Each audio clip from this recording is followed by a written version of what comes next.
Tell me, O Muse, of the many heroes from many places who wandered the many ways of the sacked sacred city of Arden.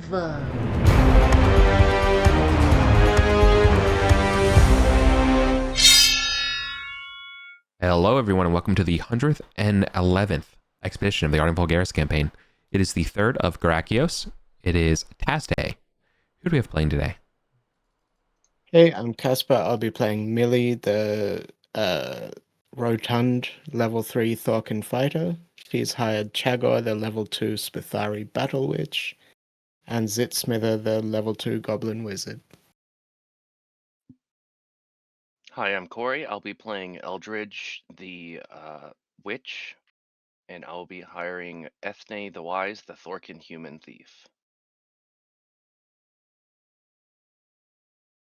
Perfect. Okay. This will be a cozy game tonight. Yeah. What is the plan? Standard Vulgaris opening? No. We were going to explore Well of Lightish area, and I think we'll go overland. It might be a little too spicy to go up through the catacombs right now with all the Setite war going on around there. Oh my. Yeah, shit's been going down, Corey, since your last session, that's for sure. Very well. Well, I believe today is a sunny day as we depart. Yep, bright and sunny. Nice. So we're all down in Costawick. I think we'll head up the long stairs. Okay.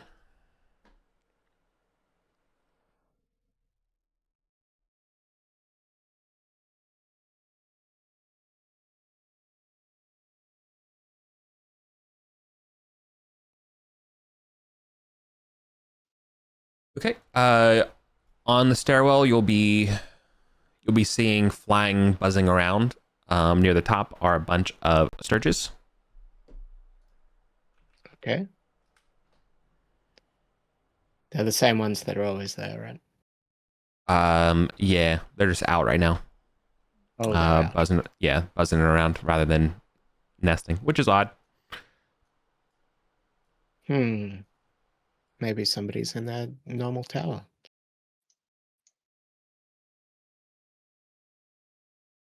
We'll continue up and get a bit closer. See if we can see anything. Okay. You can get up to about the old basement entrance level, and you feel that any higher would risk drawing their territorial wrath. So how would you like to proceed here? I forgot to copy over my hirelings. One of them has sleep. I think Zitsmither is going to try to sneak up within the range of sleep and try to cast that on them. Okay. So the question is whether or not Zitsmither can get up there.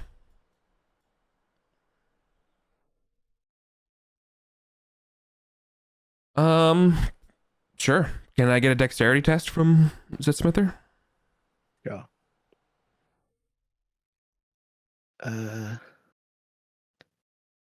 Zitsmither. Oh, he's got a +1. Say it's a 13 because of the roar of the falls and stuff. No good. I don't think he's or gonna where use did you? the luck on that. Chat roll. Chat. Yeah. I rolled a 10. Okay. No bueno on the sneakiness. Perhaps he misjudged where the closest one was or something, and we're have to go to a proper initiative as Okay. the angry lads will go. What do you think, Corey? I don't think we left him too far ahead of us, right? Or would we rather stand back and watch it happen? Oh, just let them get taken out by sturges? Oh goodness. Yeah. So we're like kind of like up on these switchbacks, right? Correct. Okay, and we like heard them buzzing up top, and now they're like coming down to attack us on the switchbacks. Correct. They were buzzing up near the top of the switchbacks, and our poor wizard tried to sneak up ahead to try to cast sleep on them, but maybe they miscounted, and there was a couple of them closer or so, and they got their whiff of scent, and their sneaking is no longer an option, so we're going to initiative. Yeah. Gotcha. So I was just asking, would you prefer if we followed closer behind Zitsmither, or we like let him go quite far ahead? Probably quite far ahead. It's kind of what they're for. Yeah. How close are we to the Beastman entrance? When I first started describing where you saw the sting bats up there, the sturges, that's about how far up you were. Okay, cool. So we Yeah. could almost, if we wanted to, just run straight for the Beastman entrance and hide out in there. Correct. Yeah. Okay. Oh. Nice. Okay. He's going to try to cast sleep now that they've gotten closer. Seems reasonable. So, int +3. Oof. Okay. Success. Huzzah. All right. The Sturge threat is no more as they sleepily fall to their deaths. Just napping all the way down. Good job. Alrighty. Feeling very proud, Zitsmither waves down to us, gives a big thumbs up.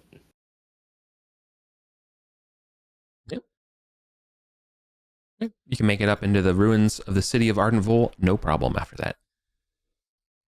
Okay.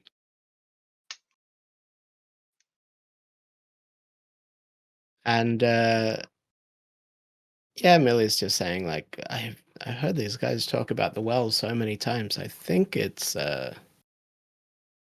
kind of near the pyramid. Never been there myself.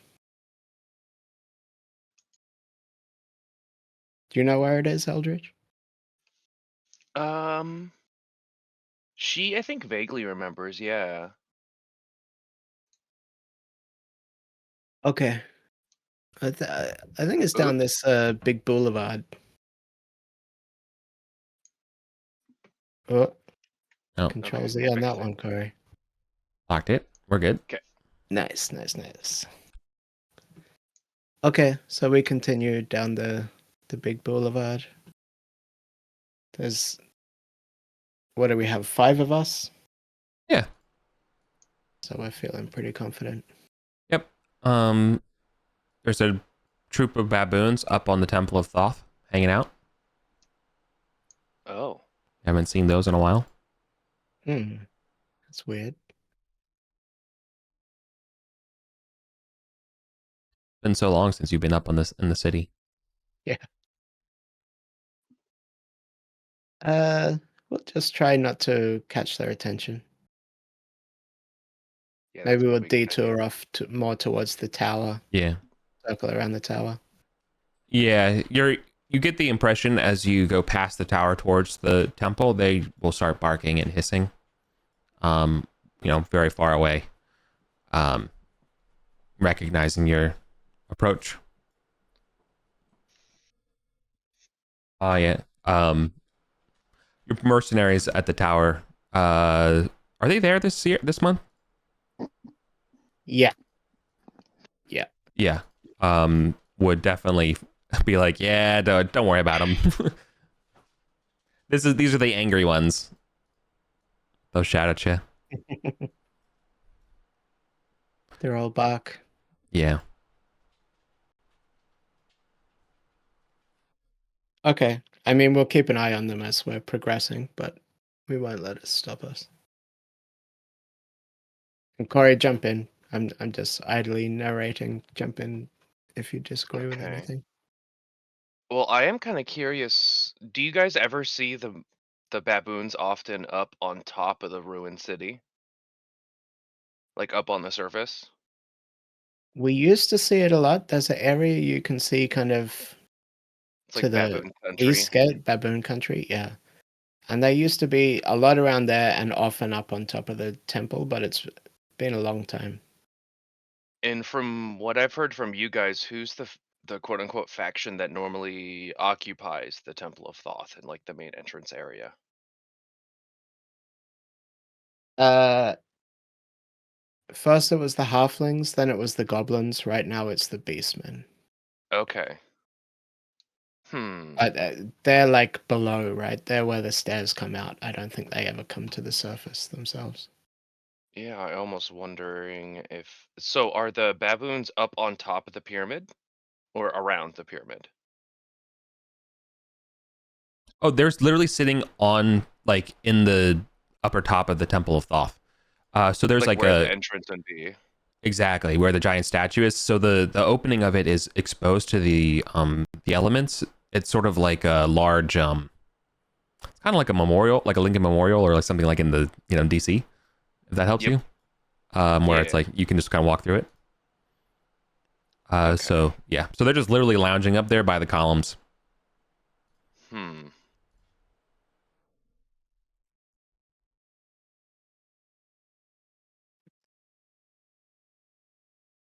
Yeah, it doesn't seem too unusual just based on precedent.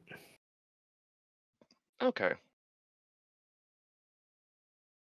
Then yeah, I guess we just stick with our plan and go for the well of light and go down that way. Sure. We've got that rope of the magical rope. So we can like untie it after we head down. Okay. Yeah. Okay, is that what we're gonna do? Yeah. I think so, yeah. Cool. I've got heaps of rope. So I think the magic rope will be like the uppermost one, and we'll tie normal rope onto the end long enough to get down. And yeah, we'll get all that set up. Okay. Perfect. We can just say some time passes and you're good to go. The descension down the well. Now it's a perfectly bright and sunny day. So you should be seeing stuff that's kind of well lit. The way down has a bunch of these mirrors, so you can see all the way down. Mm-hmm. And do we hear noises directly below? No, you do not. That's good. Okay, so Millie will go first. She's the toughest, I think. You guys follow me. She starts shimmying down. Mhm. She'll go past the disco room and go, oh, that's what the guys were always talking about. Wow, they really described it poorly. Now I see what it is. Yeah. Okay. Yeah, it takes you a little bit to descend. It's about 100. It's about 180 feet or 200 feet down. Mm-hmm. But away you go, and we're down here at the well. Yeah. And she'll light a Eldridge, torch as soon as she gets down and kind of guard whilst the others come. Eldridge will Totally. go second, and she'll stop about halfway and look in one of the mirrors and kind of just like check to see if her hair's okay and everything, and then continue on down. Nice. Nice. Okay, let's get some tokens. Mm-hmm.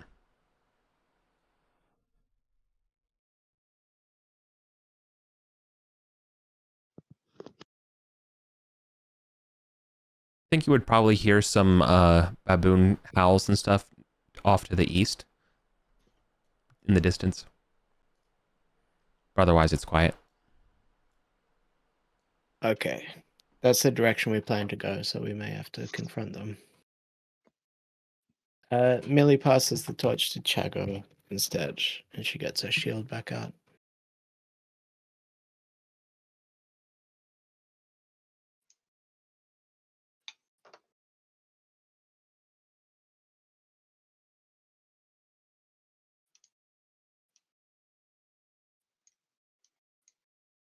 Okay. Sorry, just getting tokens together.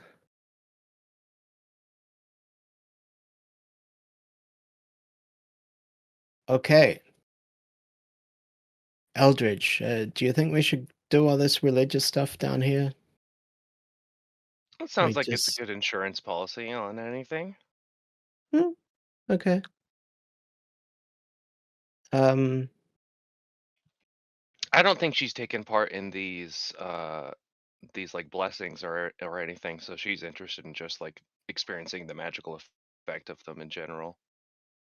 Millie isn't that smart. I don't think she actually remembers what the blessing words are and stuff. You know, that's fair.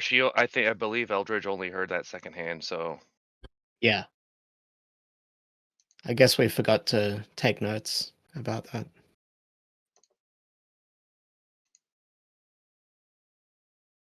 Don't think, yeah, Chagor and Zitsmither might have been down here, but I can't remember. I mean, you can remember if you want. I just think oh Millie's yeah, not yeah, the yeah. brightest. But she's like, from the map, I think we have to go to the east to get into those secret areas. Ah, there it is. Yeah, they're like literally written on the map around us if you do want to remember, but Okay.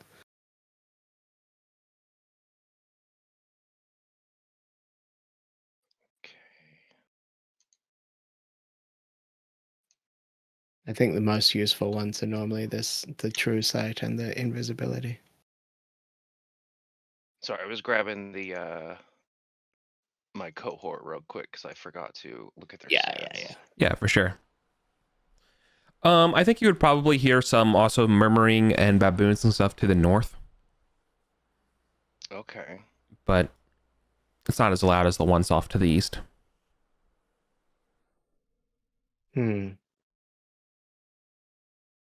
Okay. Well, the guys said that they're all terrified of us, so I think it'll be fine. We just have to tell them who we are. Are the mirrors lit up today with all the sunny light and everything? Well, they would be, but the mirror in this main room here is again smattered over and covered with stuff. The Okay. baboons keep covering it up. Should we maybe clean this up? Yeah, I guess yeah, we could. Um what have I got? I've got an oil flask. Maybe I can polish it up with some oil or something. And some rags. Millie is a very experienced housekeeper after all. Give it the old spit and shine. Yeah. You there. You're being paid. Grab a rag, and you too, Chago. Don't be slacking now. Let's see some elbow grease go into this. And she's passing out cleaning gear.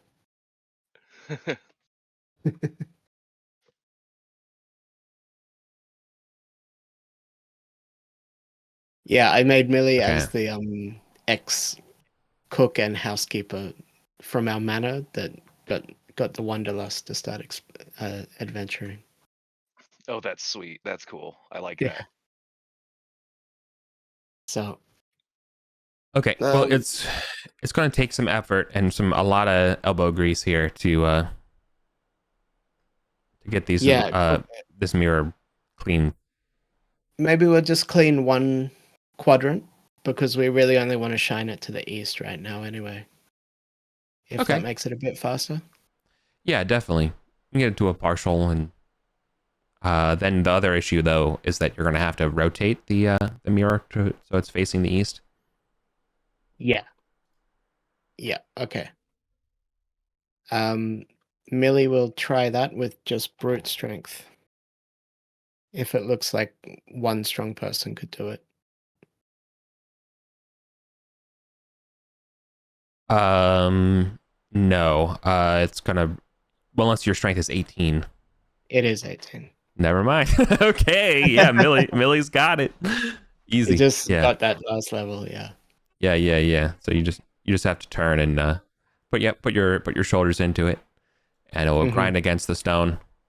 The light from the mirror will bounce, shimmying over across the mirrors, lighting up approximately, was that about 100 feet off to your east. A whole pack of baboons who are hanging out by the statue, and they will immediately begin fleeing south. Good. And she'll shout out, "Fear the Vulgarians. That's right. Continue to fear us." Yeah. So instead, what you see is the funny contradiction of your light scaring away nearly a half dozen baboons, leaving a statue of a angry, almost like mid-leap baboon with teeth closed in the middle. Sick. Suppose we've never really shone light on it before. Maybe it does something. Okay, Eldridge. Yeah. Feeling good? We ready to go? I think so, yeah. Eldridge? What is Eldridge, by the way? A wizard, right? She's a witch. A witch, yeah. Okay. Yeah. Cool. She's a Thorkin witch. Nice. Millie will go first. Yeah, what's your marching order? Makes sense. And what level is Eldridge? Just level 1, but 500, less than 500 XP away from level 2. Yeah. Millie's Okay. level 3 now, right? Yeah, just after last session. She hit it. Yeah, so sick. So I'll put Millie and the thief up front then. And put the casters behind.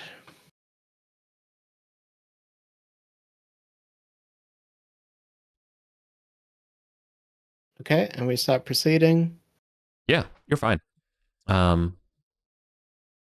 Takes you 2 kind of turns to get over here. Nothing really here changes as you keep the light focused. I think you could probably get the impression that they ran down to the Howling Caves and they, effed off doing whatever they're doing down here. So sorry for being so like nebulous. Corey, down here, the Howling Caves are called the Howling Caves because, it sounds like a Taylor Swift concert of baboons echoing out this massive arena. Baboons beyond number. It's not only Kevin Crawford's new game, it is exactly the definition of the Howling Caves. Okay. Hell yeah. Okay. So yeah, are we going that direction towards the concert? Oh, sorry, my fire alarm. I'll be back in a minute. We're going through the door to the north. Yeah, we'll take a quick... would you mind just telling the class who you're playing today? One more time? Sure. Yeah, I'm playing Branla. She is a very inexperienced cleric who is joining the party. Nice. And are you a Imperial Light or something else?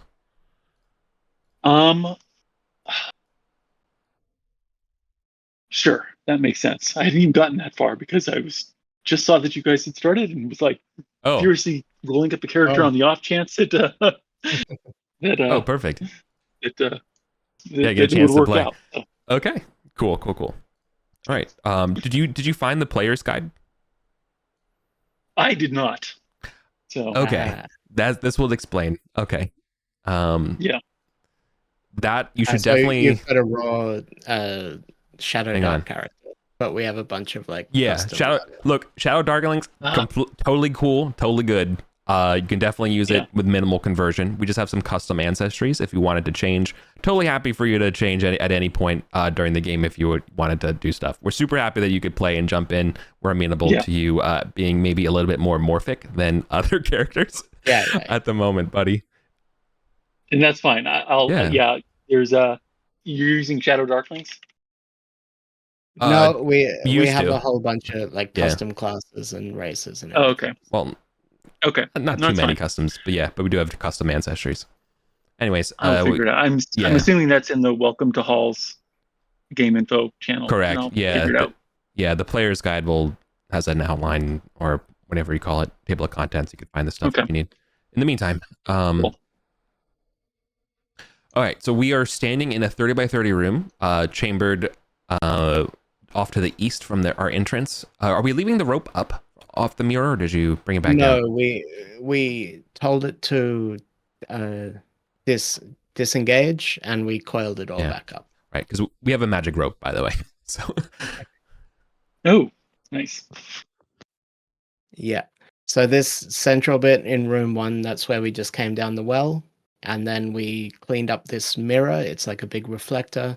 We pointed it down this hallway to scare off some baboons, and now we're all these going to go through a secret door up here. Yeah, all these M's are mirrors, and you're currently shining up a bright, rather gnarly looking baboon statue, almost like mid-spring or stride with forearms in the air and teeth exposed. And all over the rest of the room are these murals that are in various states of decay, but they all seem to show a similar picture of humans and baboons working side by side, smashing enemies such as crocodiles, salamandered people, as well as other humans. And your companions are currently looking at a blank wall, being like, "Hold on, we know the secret door's here somewhere." Mm-hmm. Actually, first Millie's just gonna say, Eldridge, have your thief look at this statue. I don't think it's ever been lit up like what this I was thinking about. Yeah. So Eldridge will kind of just like push Ethne forward. It's like, hey, check that out. And it's like motioning towards the statue. Yeah. Oh, I misspoke. That door is actually a solid door. It's not secret. It's just locked. I do still think it's a good idea to take an extra turn to look at the statue in case there's anything else going on with it. Absolutely. See if the light has changed it in some way or revealed something. Mm-hmm. Are you going to be inspecting with your hands, touching it, or just giving it the old look-see over? I would imagine Ethne would probably be like safe at first, so just kind of giving a look over without touching anything. Sure.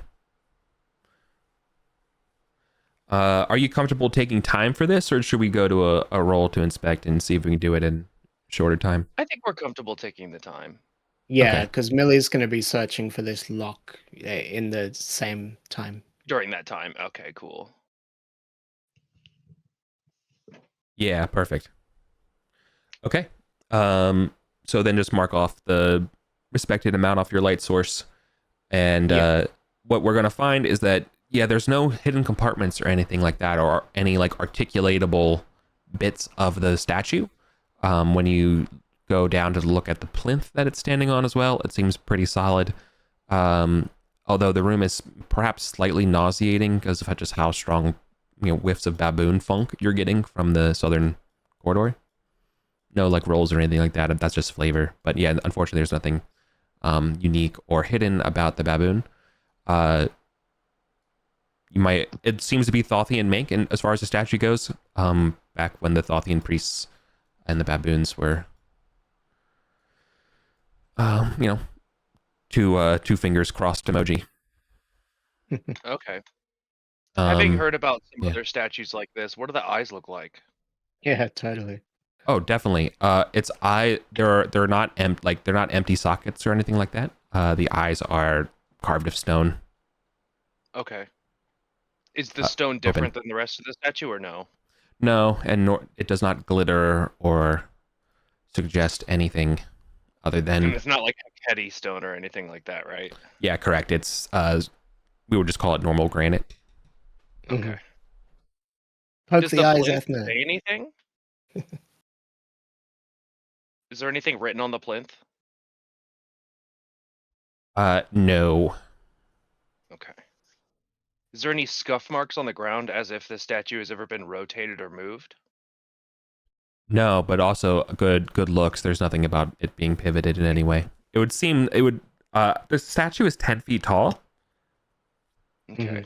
It makes up about half the ceiling, so this is kind of almost like a domed kind of structure here. I see. Okay, cool. And its arms, do they look like they could be positioned? No, there's nothing articulatable about it. That seems to be all one solid piece. Okay. Good question. Yeah. Okay. And the leaping, where is it leaping towards? If it was leaping towards a direction from the room. Yeah. Right, it's leaping towards the mirrors. Oh, okay, cool. So the light is shining almost directly on it. At its face, yeah. So when Millie heaved the mirror, circular mirror thing, and lit this up, that's what you saw as the troop of baboons that were currently hanging out in this room, grooming themselves, freaked out at the sudden brightness and ran away to the south. Okay. They are no doubt hating how much time you're taking in this space, and they yearn to go back to sleep again by the statue. They pine for it even. Somewhere amidst the waves of owls. Yeah. Or some frustrated tears. I think I found the lock. It's where it was written on the map. Yeah. So during that time passing there, cleverly concealed on the wall next to the door is the actual mechanism.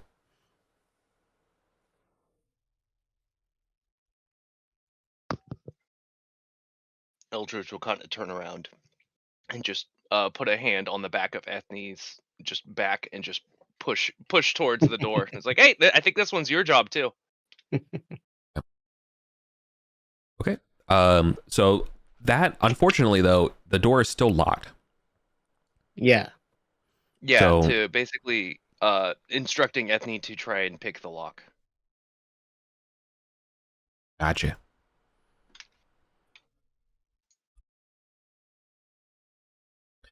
Okay. Ethne's going to start getting into position, but I think that troop of baboons is going to start coming back up from the Howling Caves, being a little mad about how long you're taking. They're not hostile, but they're definitely, I would say the lead one here in red fur definitely has a sort of, I want to talk to your manager kind of look. So I would not consider them happy campers. They're probably, let's say, from you, like 2 move distances away. Like they're strategically placed so they can't get charged and get killed. Like a, but they're definitely like making themselves know and being like, they're angry. Millie will step forward as in the managerial position and say, we're the Vulgarians. We're grey killers. Do you want us to kill you like we killed the other greys? Get back.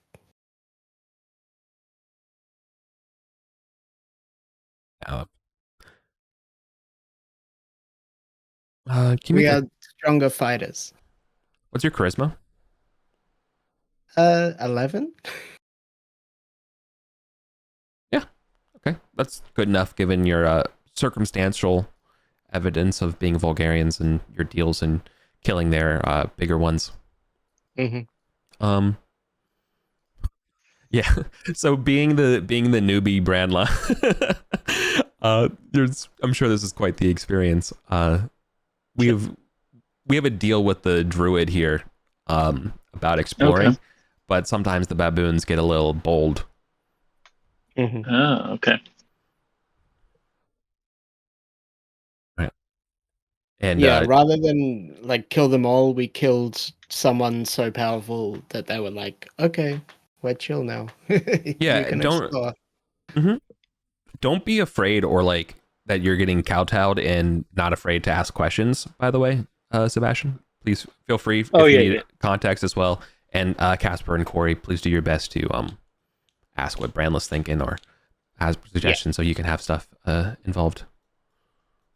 No, I'm good. I'm absorbing a little bit now. I'll definitely jump in. For sure. I'm and also trying to finish out my character. So. Oh yeah, you know what? Okay, that's perfectly fair. We can keep you on low power setting. Just so you know, in general, we do sort of like a group based, always on initiative.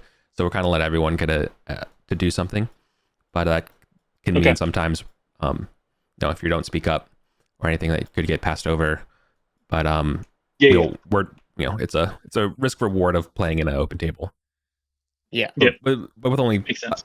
With only just a small group, I don't have to really worry about it today. But when we're double the size with 6 people, it can be a thing. So try to just make sure that we spread the spotlight around. But anyways, go back to your care gen stuff. All right, Ethnies. Did Ethne pick the lock? Yeah. I'm not sure exactly how I do that. If I have to do that, like with a roll or something. For sure. Well, do you want to spend more time making your torch burn down another 10 minutes, or would you rather just go ahead and roll for it? Based on how the baboons are feeling about this whole situation, let's just go ahead and roll for it. Yeah. Yeah. So is that gonna add anything with their? Does it use their dex modifier or anything? Yeah. So Ethne as a thief, they got their they got dexterity plus advantage, and this is just a simple lock, so you're only going to need a 13. Okay. So with advantage, that's KHL, right? KH1. KH1. And then the plus afterwards. Yep.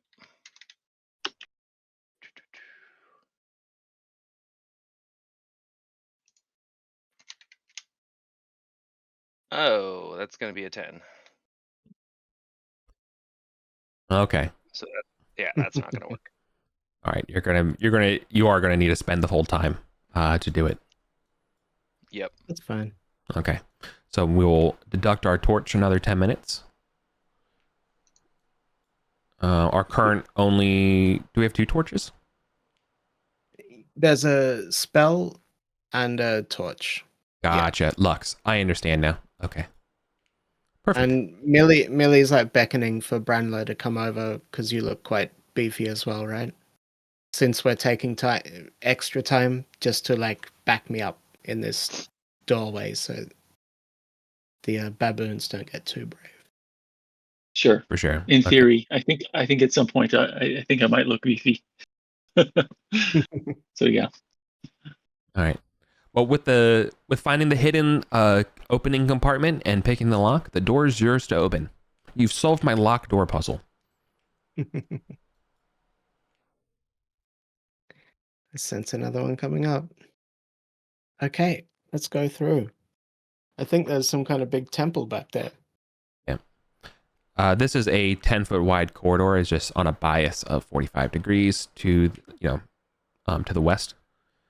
And this does not seem to be opened too often. So it's pretty dusty. Correct. So it almost doesn't look like baboons come through here, obviously because it's locked, but probably Geralad hasn't either. You can see that there is sort of a trail to the door in the dust. Okay. By multiple pairs of human boot prints, but yeah, that's on the dust. It's not like the dust is, or it's not like there is no dust or anything like that. So yeah, just infrequently used. What's this note about the large human ear painted? Oh, yep, that was my bad. On the door, painted is a large human ear. The door that we picked the lock through? Correct. Yeah. Okay.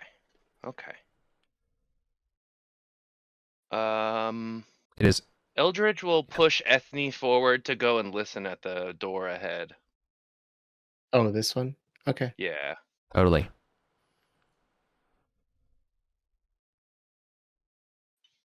Okay. Again, time, or do we want to roll?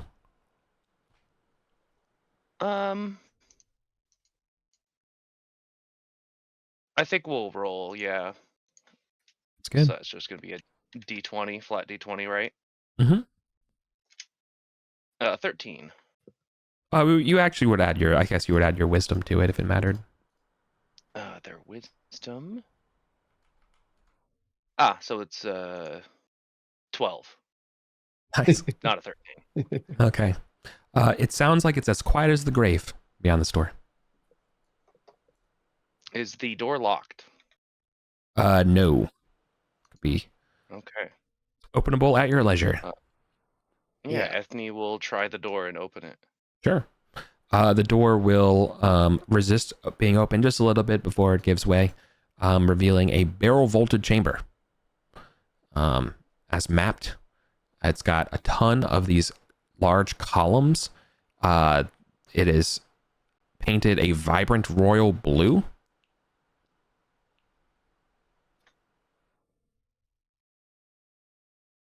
And I think there's a total of 11 floating columns. Oh, they're floating?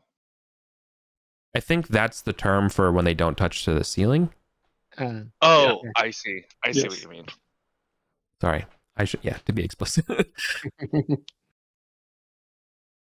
Furthermore, there is a large platform. It is about 10 feet by 15 feet, occupying like sort of the center of this hall. On it is a combination of two things. One is sort of a 7-foot diameter, 2-foot tall stone disc, which protrudes an iron rod.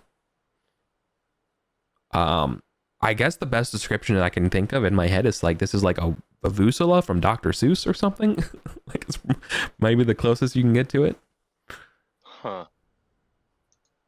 And the platform that this thing is on has an inscription in the old Archantine tongue of Mithric. Do we have someone literate in the old tongue? Probably the wizard. Yeah, that makes sense. Smither, I think, probably can. Yeah. So. No, he can't. No. Oh damn. Nobody can read it. Okay. Must be some sort of elvish. I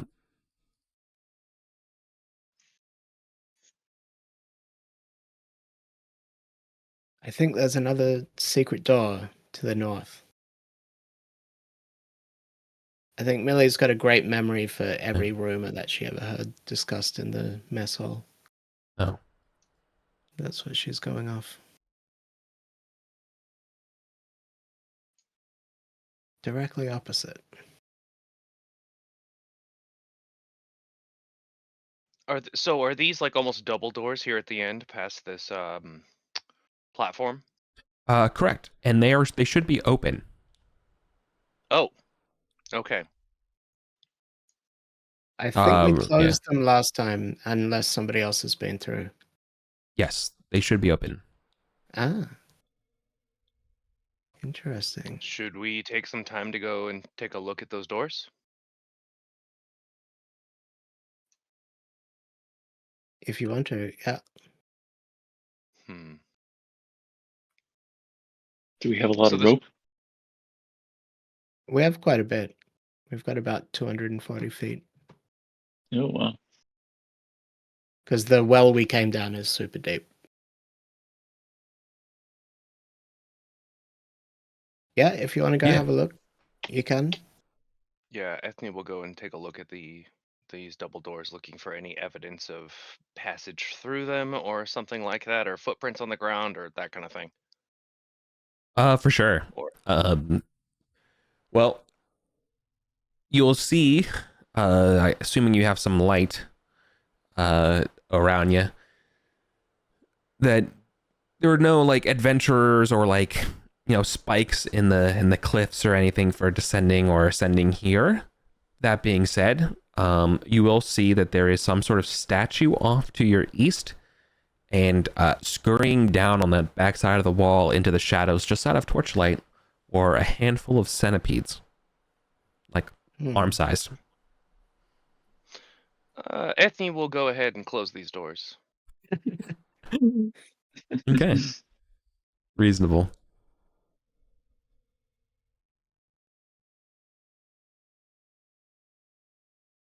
And whilst that was happening, Millie was trying to find this secret door she heard people gossiping about.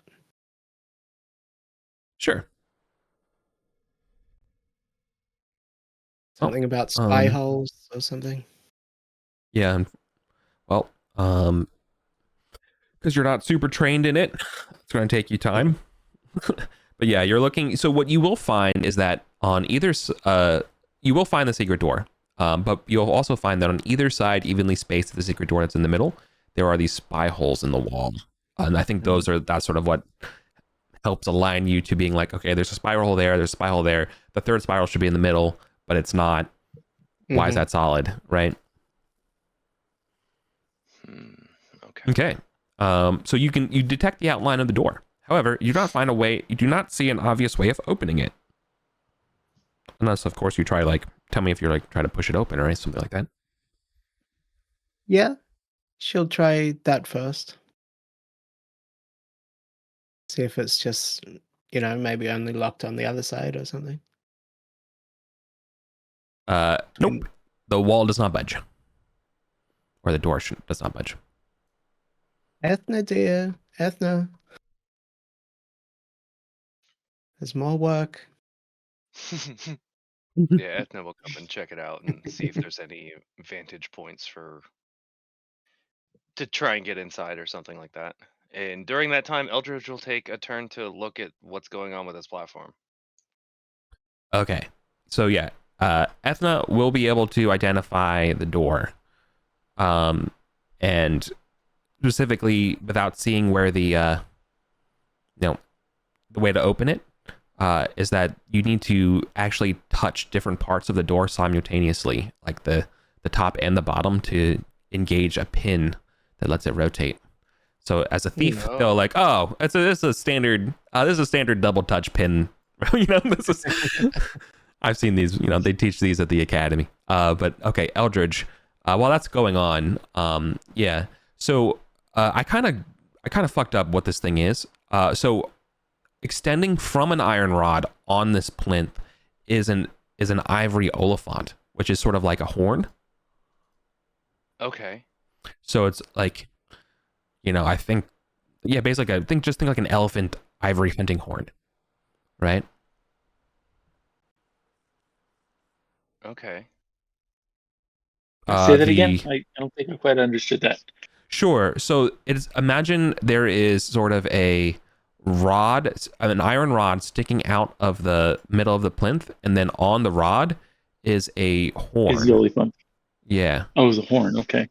Yeah. The tusk. Yeah.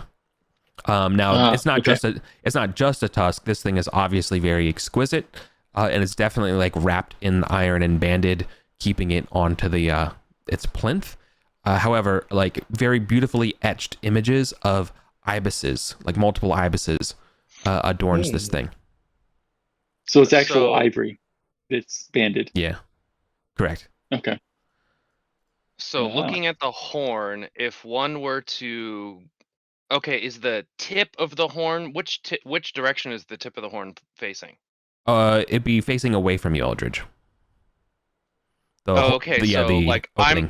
I'm looking at the opening. Correct. Okay. Does it look like the thing rotates? Yeah.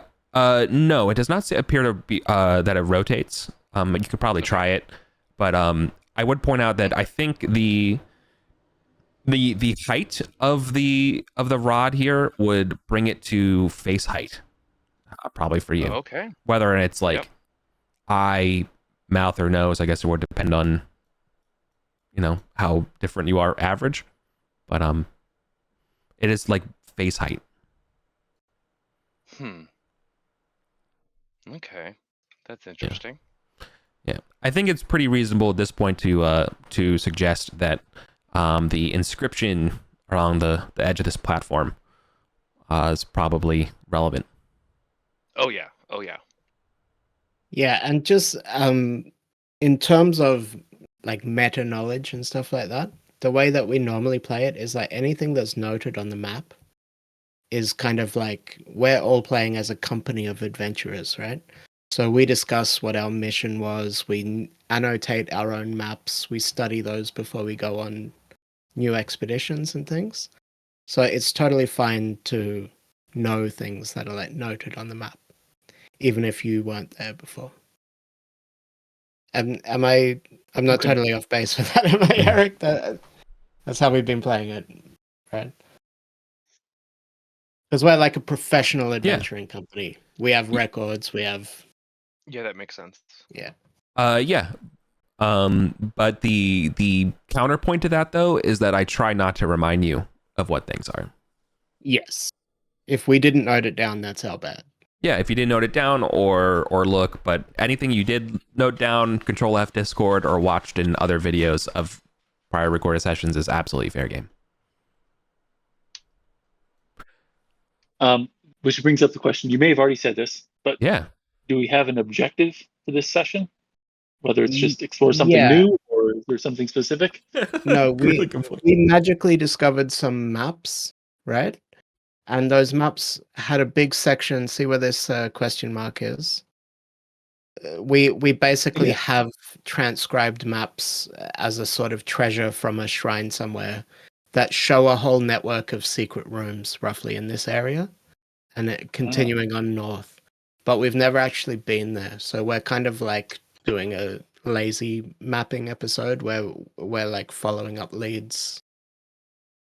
Okay, makes sense. And that looks like it's 10 feet below the main level here. So exactly. Yeah. So like that's why I've been like, okay, this is a door we plan to go through. There should be a lock to the left, and there should be a secret door roughly here, because like we're basically doing a map following episode. Yeah. Okay. Yeah. In prior episodes, they found like a literal like inscription of all the like they have some of the founding documents from the priests of Thoth and stuff from a prior treasure trove and stuff. So that's why they have some of the actual like player facing full maps that they've been trying to transcribe and reference for hints. Okay. Well earned.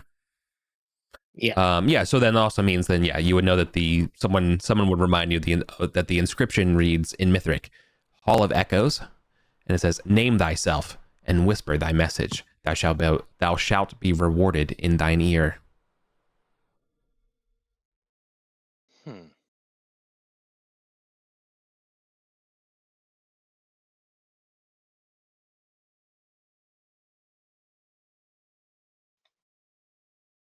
We wouldn't know anything about what this message it's referring to is, so that's interesting. Yeah, from what Millie remembers about the gossip in the mess hall, people tried whispering things and they heard stuff back, but we didn't know specifically what message we're supposed to whisper. Maybe it's something just personal from you if you want to whisper whatever that inscription stirs in you to say. I see. Because I think it was kind of weird stuff they heard back. Like non sequiturs or just something strange.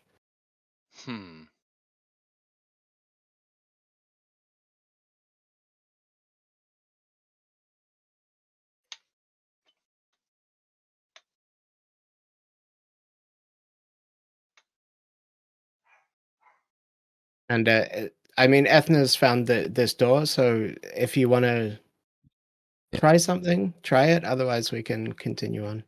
This whole area you've been exploring so far, especially like since you got down from the well, has all been clearly like Thothian made and in honors of the old 3,000-year-old god that no one worships anymore. This room is no different.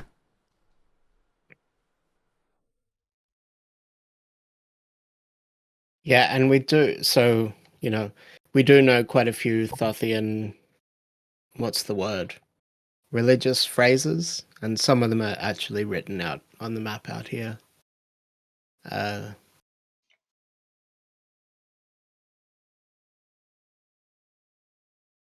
What are they again? Let Thoth illuminate my ignorance is a common one that comes up a lot. From hearing about speaking Thoth, like Thoth statements and stuff like that from her friend Opius, Eldridge will go up to this horn, speak her name, and then whisper into the horn Thoth rules. Hmm. Okay. And so you do. And then she'll put her ear back to the horn to see if she hears anything back. You do. You hear a voice that's not your own. In a quiet whisper is a hale masculine voice.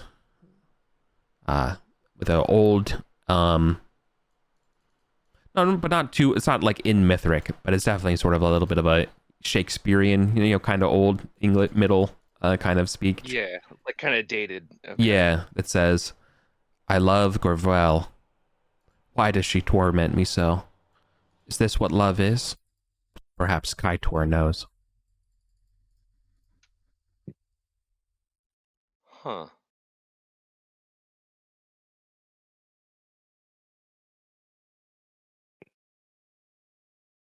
Then silence.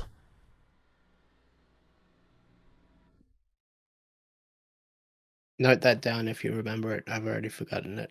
Yeah, You're I not gonna already hear it did again. too. Okay. Because I was almost trying to think of what to do next. Yeah. Verbal Huh. stuff, we get to hear it once and it's gone.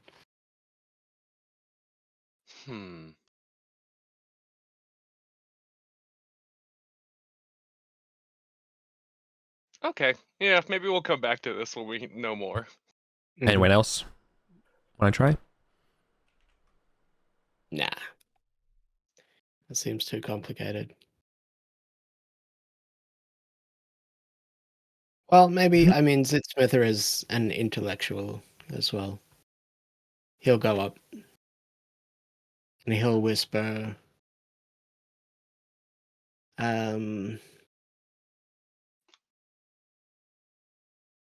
let's see if there's one of these Thothian ones about magic.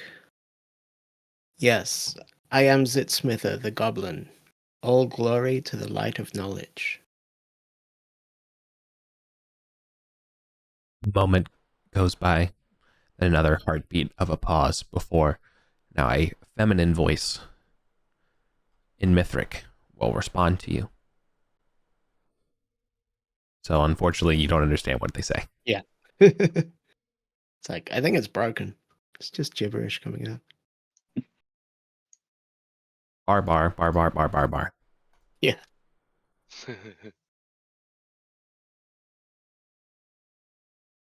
But I think you did get the word Thoth. Ah. Boring. Let's keep going.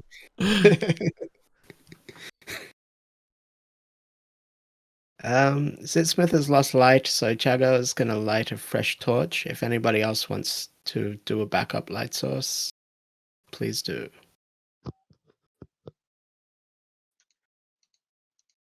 I suppose that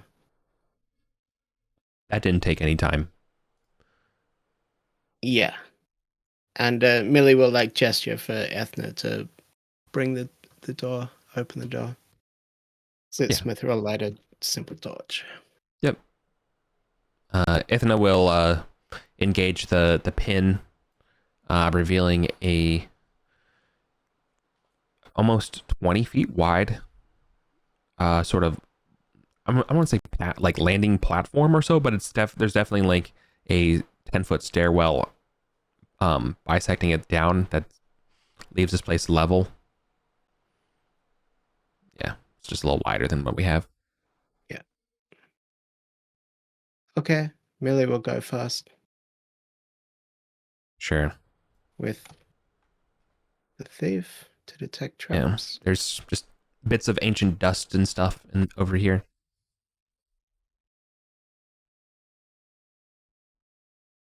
Come along, chaps. Um, Light is a wasting.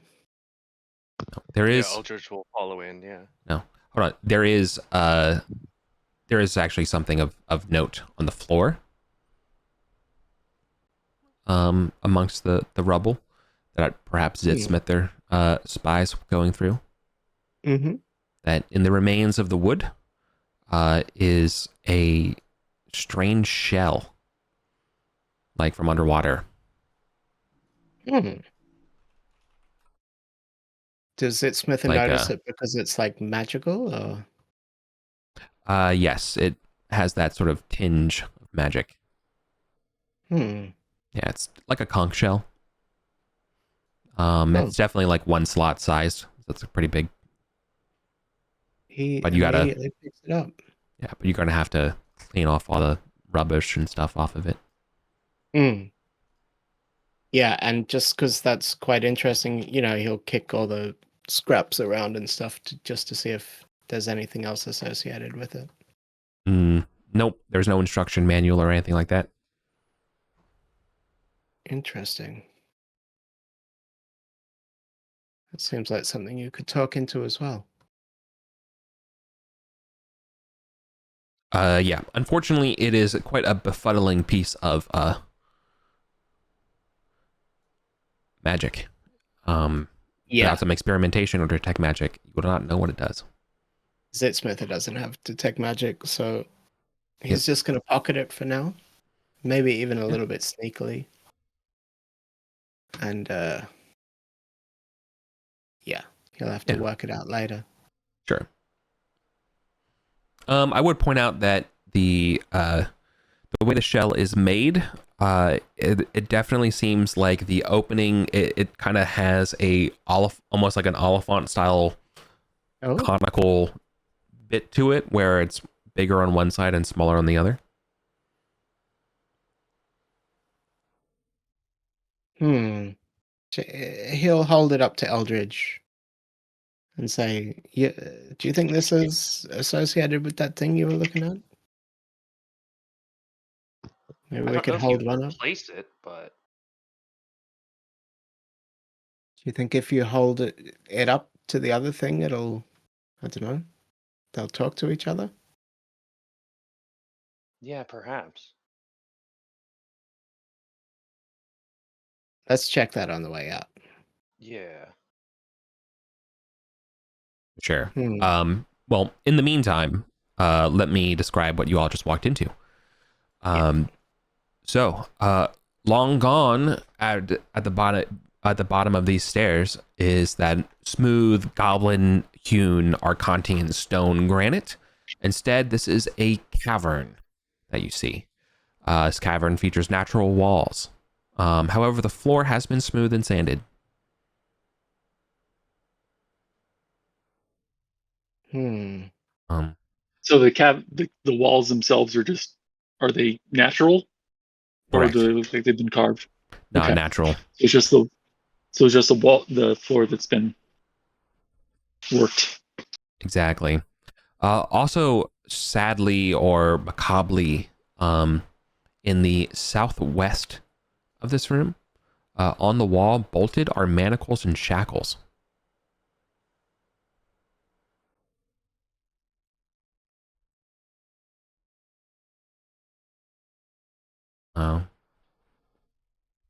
And is there any I'll go over and look at the manacles and shackles. Is there anything on them, like blood or any sort of signs that they've been used recently? Nope. They just look all rusty. Okay. And they're sort of worked into the stone itself? Attached? No, they're bolted. So so there's a big old metal bit that's keeping them there. So from this ancient cavern, there are two further exits. One of them is more to this north/northeast, corridor, and you can definitely see that there are stairs going up, and there appears to be a natural cavern. But then over to your west, you can see that the natural cavern sort of levels out and becomes sort of a back to worked Arcontian stone.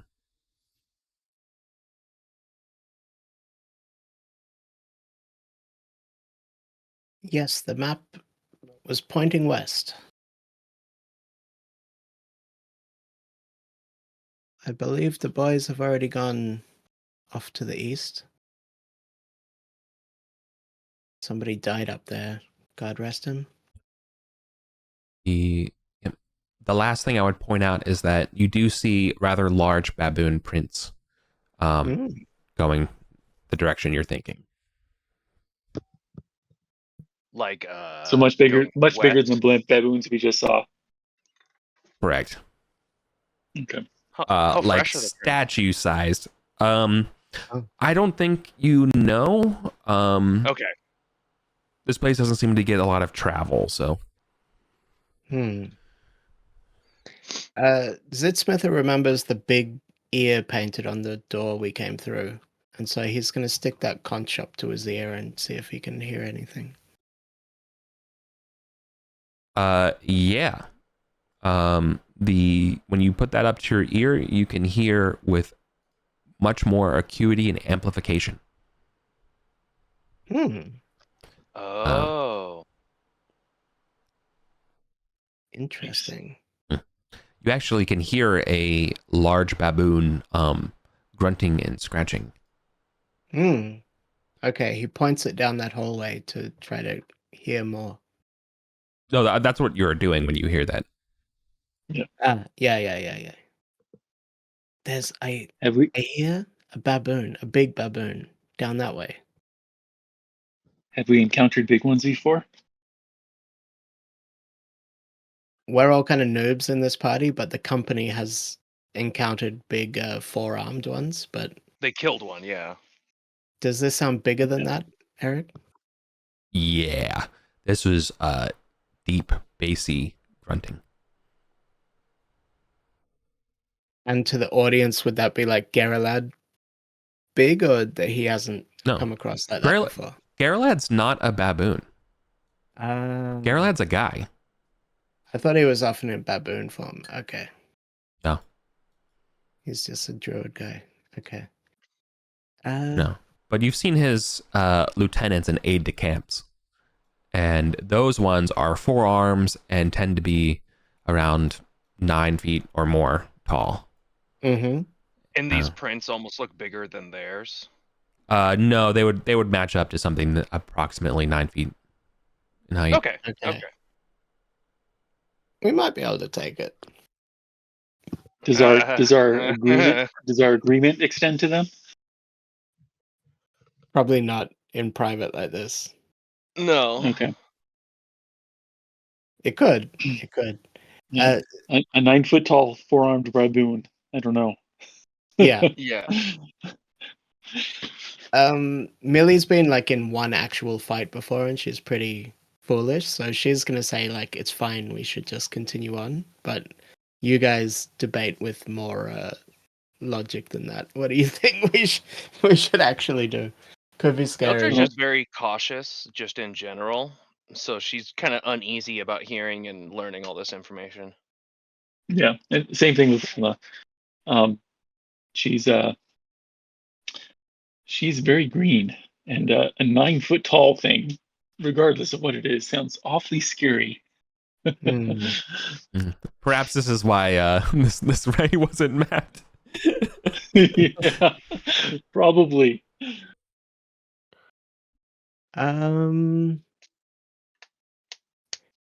Both my guys do have attack spells, but they're not very powerful. Does Eldridge and Branla, do you have some form of offense? Hypnotize and eye bite, that's about it. Yeah. Okay. No, not really. I have Turn Undead, which not likely to help us. Yeah. Protection from Evil. That might give us some bonuses, but only for lucky. They may not be evil. Yeah. And cure. I can do some curing. So. Do you have any melee weapon or anything? I do. Yes. So I do have a crossbow and a mace. So Okay. If we don't do this, we need a whole new... Normally, I think we have plan Bs and plan Cs, but we don't have many yet. So if we're going to pull back, there's one area we could potentially search down in the Howling Caves, or we could try to get here from this side instead, because it is supposed to sort of join back up over to the west over here. I like that idea. Yeah. Trying Where the other can you, side, yeah. yeah, where are you? You're going east instead of or sorry, going If you zoom yeah. out a little bit, you'll see me just on the west, to the west of you. I don't see Or you can click on my name up the top right. what's your name? Hasper. See the icons in the very top right of the screen? You can click on that to zoom to somebody. So just over here, this is where it's going to meet up. So we could just go this way instead, so probably a lot safer. The other option is south of us where all those baboons went, if they'll let us pass. We know that Is that we have the Howling Caves? Yeah, in the Howling Caves. We have a map that says there's like a tunnel leading up to the chasm, and there's some kind of thing across the chasm, some cave we could explore. But it could be better just to go... It should be safe to travel all the way to this other side we were going to come out on. I'm for some reason not seeing any of the marks you guys are making. I'm not making marks, At least I'm just missing. moving around my cursor. Okay. I can't see your cursor. Oh. I'm the yellow one, maybe? I had a big hide collaborators cursor, so maybe that was... It's probably that was been very automatically... confusing up to now then. Okay. So can you move your cursor again? Over here, if you come west of there, north and west. Okay. Ah, there we go. Okay. I now see where you are. So that's quite a distance. Okay. Yeah, the network of tunnels and stuff was eventually going to meet up over here. So we can try that way instead. Yeah, we would just go back to the Well of Light area. Maybe check on see if they've tried to add more debris to muddy up the... Okay. That'd be a good check on that, yeah. Let's fall out. I think with one level 3 and the rest rest level 1, we should probably go. That's all right? Yeah, I think so. Okay. So maybe we'll just kind of fast travel a little bit, Eric, since we're backtracking. Oh yeah, we're doubling back. Yeah. That's fine. Just 1 second. We'll stop there in the baboon room for me. Yeah. We're good. You just hear the sounds of those baboons. They never actually, when they, you can almost imagine that they've been kind of trailing you, like, 3 or 4 move distances away, and then they see you coming back, and they're like, ah, shit. Scram guys again. Yeah, respect. Yeah. All right. So instead, we start heading east straight through the well. Okay. Over to these lands over this way. So much easier now that I can see your cursors. Yeah, it must have been so confusing. I cannot believe you were doing that no cursor mode. That is wow. I mean, amazingly enough, I actually... Well, you guys are moving the little thing, so I sort of could keep along with what was going on. You're a T-Rex, you could track movement. Yeah. All right, it's quiet as the grave as you come down here. Okay, so stop us if we come against anything, but... You're good? You're good. This door's been permanently smashed, actually, I remember. Yeah, exactly. And we're going to head towards the north. Millie will just be a little bit quiet up here. I think the guy that killed one of us with a huge fireball is just to the north of here. Let's not attract their attention. Well, that was a while ago. They may have moved. Yeah. Okay. You can stop there for a second. You can definitely hear the sounds of baboons coming from this big old red X area. Yeah. Like that direction. So Millie's like, we might be going into their living quarters. Be ready to puff up your chests. We need to try to end this peacefully and scare them off. Is the light still tracking us through here, or are we left the light? No, you left the light. Okay. We've got 2 torches out there. Yeah. We only cleared enough mirror. The light that scares them. Yeah, that's all I meant. Yeah. Okay. So the same time we just cleared going that one direction. Of the 3 doors that you're seeing, the door to the south does not seem super touched. It's almost besides very, very small bits of crowbar damage to it. Seems relatively intact. These other 2 doors that you're looking at, though, seem heavily scratched and pawed. Yeah. A funk of baboon permeates this part of the floor. All right. So both of these doors are heavily scratched and pawed. Correct. And none more than the other. Just consider them equal. Okay. Is it like deep scratches, like maybe frantic, or is it just with lots of use? Yes. Okay. Both. No, literally both. Okay. Sebastian, if you want to click on my cursor again, I can show you the like recovered maps that we're basing this exploration today on. So, okay. Well of Light, right? So we were up here, then we backtracked back through the middle, went north and up. Yep. And okay. I didn't realize we had this. Okay, cool. Yeah. So we know there's a secret door down to the south here to get into the kind of secret area we're trying to go. Or we could get into it by going up north. So it looks like either way we're going to be going into their living quarters. Okay. But again, that secret door leads to the same big guy. baboon that we heard. Yeah. Okay. So and maybe we don't even want to do that. It's way closer than I thought. Yeah, but there's lots of other stuff going on here too, right? I know, yeah. But previously we haven't gone into their living quarters. And so we're pretty sure this is the living quarters here. I think that's what the scratch door means. Okay. Yeah.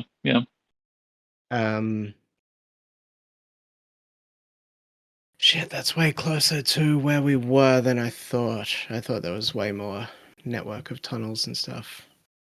I think maybe we should just head north up here and try to peacefully ask them, like, okay, we're not attacking you. Just let us walk into, let us be in this room briefly in a non-violent way, And then we could either, there's a hole in this room that we could go down with all the ropes we have and just discover a whole new area we don't have mapped. We could do one of these 2 secret doors. Okay. And the hole we know about is kind of like here. You can see it on the other map. That was some of our backup plans, but basically our primary plan is a little bit fucked. Yeah. Okay. And we know there's baboons coming from possibly this direction. Yeah. In previous trips, there have been baboons living in this room, and we just heard them up there as well. Eric marked it. And the hole leads down, or the hole leads up here? It goes down, it leads down, yeah. Okay. Yeah, let's just say yes, but I'll let me confirm that for you. Okay. That could be the best one. Yeah, I think it's in the corner. Yeah. Because we have that magic rope, so we can climb down and just like retract it before they mess with us. The hole is in the sorry, here you go. The hole is in the ceiling. In the ceiling. Even better. Yeah. Yeah. As a first level cleric going up. We've never. Yeah.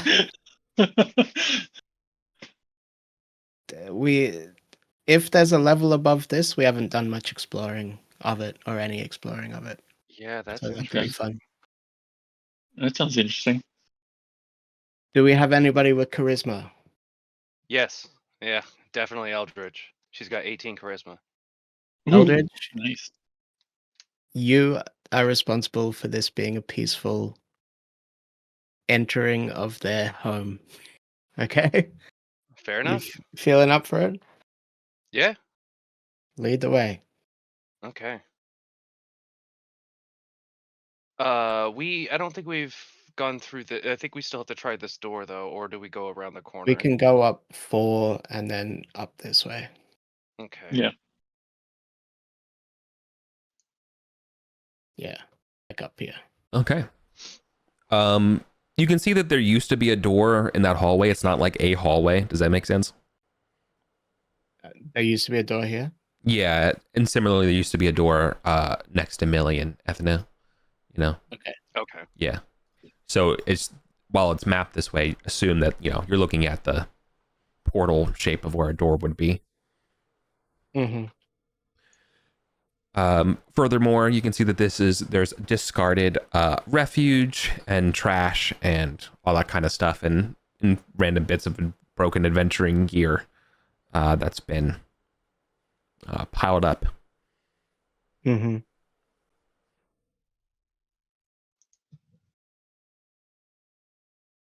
Yeah, so basically there's the hole, and otherwise there's this hallway kind of continues on up here, and then there's a secret door around here somewhere, right?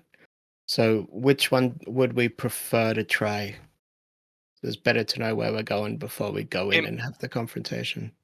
It might be good to try this secret door over here, see if we can almost connect the maps.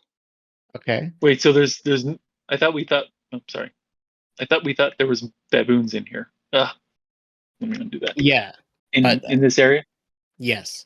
But okay. To do any of our backup objectives, we need to travel through there. So we're going to put forth Eldridge as our charismatic negotiator to try and let us pass through peacefully.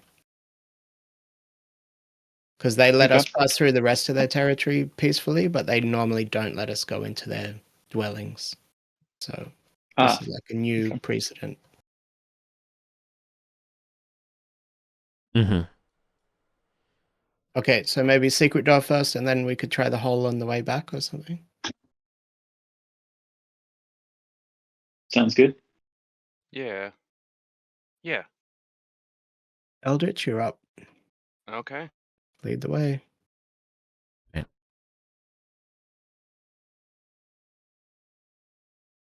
When Eldritch gets to there and your light proceeds, you can see that there's 6 large baboons with a white fur, snarling and hissing, defending this hole in the ceiling.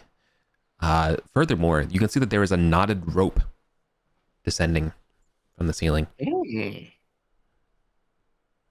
One of the 6 baboons that's defending this territory is like half swinging on it. So they're all barking and hissing. You are definitely overstepping your territory. Yeah, for sure. Let's see where we are. On the overland map, we're roughly near the Temple of Thoth. I wonder if that's how they get up there. That makes it even more interesting to me now. Yeah. Are they trying to expand their territory? Yeah, I mean, maybe there's inside the pyramid. I don't think we've ever actually been inside the pyramid. We just passed through it. I mean, they could just be guarding it from intruders too. This is a way into their domain. Yeah. Yeah. Yeah. Furthermore, you can see that this room obviously gets a lot of traffic in the form of baboons. However, that being said, on the northern wall that you can see, behind the again, half dozen snarling baboons, are images of robed priests, wearing orange, of course. Is the hole look like a? Does it look like it like the rest of the room, like it's supposed to be there, or like something that was punched through, or some sort of natural thing that happened? Your guess is it does not appear to be a designed feature unless this was a DIY job. Okay. Interesting. So they're more likely to peacefully let us pass through and stay away from the hole and go to that other secret door. But the hole is even more interesting now. Well, is that true, or they just don't want us entering the room at all? We have not really treated with them yet, so I'm not sure. Yeah. Let's try.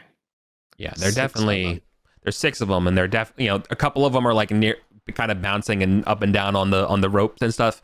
They're giving you this sort of arc of we're not trying to get close, but they're definitely saying with their teeth, come no closer. And I know I've said this many a time, but this first time for Banla, you also will learn a fun fact about animals today.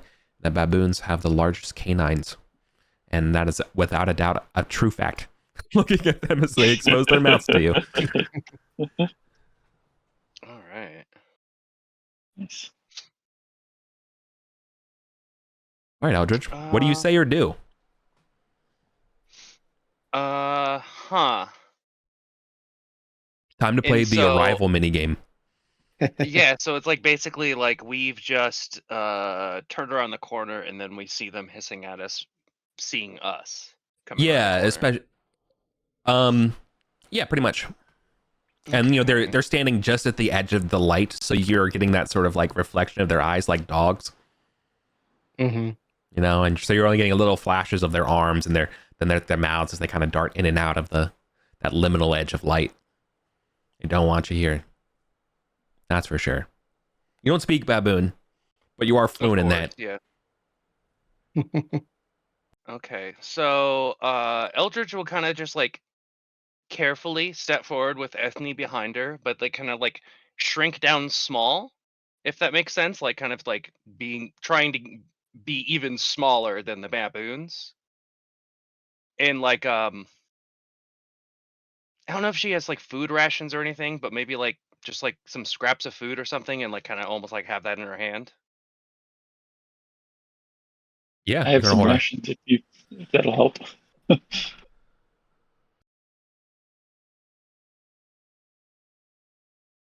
Yeah, I mean, if you have some rations, we can see what happens. I'll kind of like question over to Millie to see if she has any scraps from like lunch the other day or something. Oh yeah, she's got a bit of salted bacon in her pocket. Oh my god! Yeah, they smell the salted bacon. Okay, I'm gonna take that and I'm gonna tear a piece. I'm gonna like tear it in half and throw like a piece like 10 feet ahead of me, and they then literally still have like another piece. This mother effer will literally capture it out of the air and start eating it. Cool. And then I'll have the other piece in my hand. Yeah. So I'll basically almost try and motion to have that one come over with the other piece in my hand. Yeah. The other ones are kind of barking and being like, don't come closer, don't come closer. But this one's the bravest of the bunch, and we'll get close. I'll look over to Millie and ask if she's got like 5 other pieces. No. They're drooling with hunger. I've got like 6 rations if that helps. Oh, that is very helpful. Yeah. Yeah. Millie doesn't have any. She's been trying to cut down. They start infighting. They start infighting a little bit because now they're all getting hungry. Yeah, Eldridge will kind of like ask for some more food or whatever, and kind of like almost like have like try and like make like equal portions, if that's possible, with sprinkling like the maple bacon, like candied bacon or whatever, over the other ones to make them equally enticing. Damn, and like basically almost like trying to offer it as treats. Okay, so so 2 things I think I'm cool with happening while you're doing that. Other people can position as you want, but I think the baboons are going to definitely be pushing forward. This is a 10-foot wide corridor, so they can go 2 abreast. Sorry for the size mismatch of this stuff, but like, just relatively speaking here, I don't think you're going to have time to split it up evenly. They're going to want this desperately. Oh, okay. I'm gonna like kind of almost like throw it out to them for them to equally split it up amongst themselves. Okay. Yes. Baboons, natural egalitarians, begin fighting and tearing at each other as they try to grab the yummy bacon scraps. Okay. Millie's gesturing that we should start approaching now that they're slightly distracted. See if we can get away with it. Yeah, they will scoop this one. These two will like scoop up their bacon bits and go eat in the corners over here. They're all now that they're done kind of scuffling with each other. They got their bits. They're lovely, devouring. So as Eldridge like kind of comes closer to them, she'll point towards the hole and do like a cross hands motion, like no, and then point towards like the section that we want to go, and then point towards us and do like thumbs ups. If that, and then almost like turn her head to the side to see if like, is that okay? The baboons look incredibly sad. They look absolutely despondent to you. You don't think they've actually ever eaten any food in a very long time. Oh. They will they will while drooling with bits of bacon bits in their mouths, be like, kind of do their best at trying to plead, and they'll come at you and try to like slap your hand or like try to, and food. I will ask for the other rations if Branla has them. They Yep, I will give you more. They are not interested in your questions. They're very interested in the food. Sorry. So I say you hold on to this one and move the way you want to, and then we'll give them the rest. If they were, that's if it was like a meeting, they'd be like, "That's very interesting, Eldridge. That's a very good point. Let's put a pin in that, though. Let's go circle back to the bacon problem real quick." Food. Yeah, of course. But yes, okay. I will kind of like have the food and like start making motions towards the direction we want to go, but like almost like shirking around the hole, if that makes sense. Yeah, I think with your appraisal of the situation, if you're just willing to just give out this food, they'll let you through. Yeah, we'll basically motion towards like we're going to try and walk that direction, and here's the food if we can go. Oh yeah, they're way more occupied about food. So nice. Okay. So does it even feel safe enough to like pat one on the head, or no? No, absolutely not. Dude. Okay, fair enough. Do you want your arm still attached to your body? Yeah. Of course. Not that cool. Of course. Yeah. I'd like all fingers as well. Shit. Yeah. I'm also personally terrified to death of monkeys, so this is quite something. Yeah, they're feral. Oh. Yeah. Okay. Good to know. I won't go too far, but yeah. Oh no, you're totally fine. That's totally fine. Go as far as you want. Okay. It's fun for me. So there is a door. I didn't describe it. Sorry, there's so much going on. I didn't give you the additional detail. There was a door here in red, and yes, this corridor extends. This 10-foot wide corridor will extend to the east. Eric counts the number of squares distanced him out. But let's just say it's equal to the map that you have. Like, if that helps you at all. 20, 40, 60, 80. It goes beyond your torchlight. I guess it's the easiest way to put it. Yeah. I think it's going to be roughly 90. Okay. Let's get going whilst the going's good. Yeah. Sebastian, you can move your token if you want. All right. Yeah, we'll do. Okay. Thank you. Yeah. We don't always do like, tactical stuff, but just like a relative position of marching order and light and stuff like that usually helps a lot. But it does kind of really matter when we're in really tight constrained conditions, which some baboon caves are. Yeah. Okay. So you're staring at a 10-foot wide corridor, going straight east here.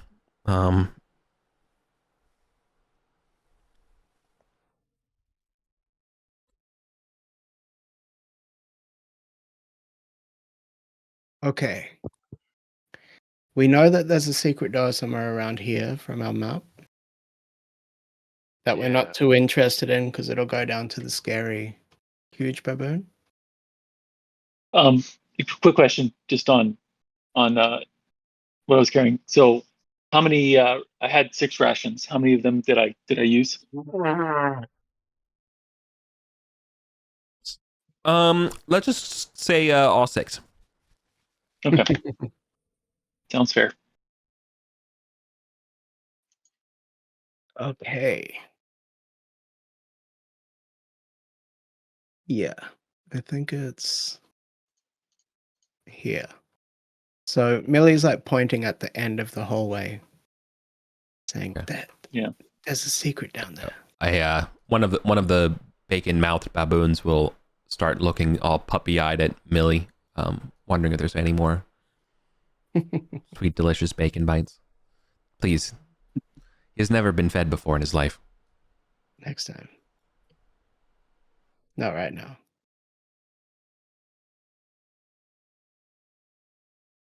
Okay. Yeah, we should keep moving though, because as soon as they eat those things, they're gonna get upset. I would guess. Let's go. I don't think we're coming back to the hole.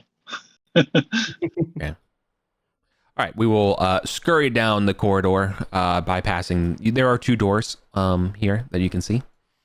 They are noted on the map as so. But yes, you will see a wall in front of you. Okay. Yeah, Eldridge will push Ethne forward. She'll be like, "Hey, check out that wall. I'm sure there's something there." Yeah. Yeah. So look at it.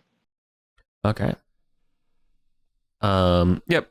As a thief, I think looking around at this door, there's no easy way to open it. There's not like a handle or anything, but you do find the sacred door. But they will follow their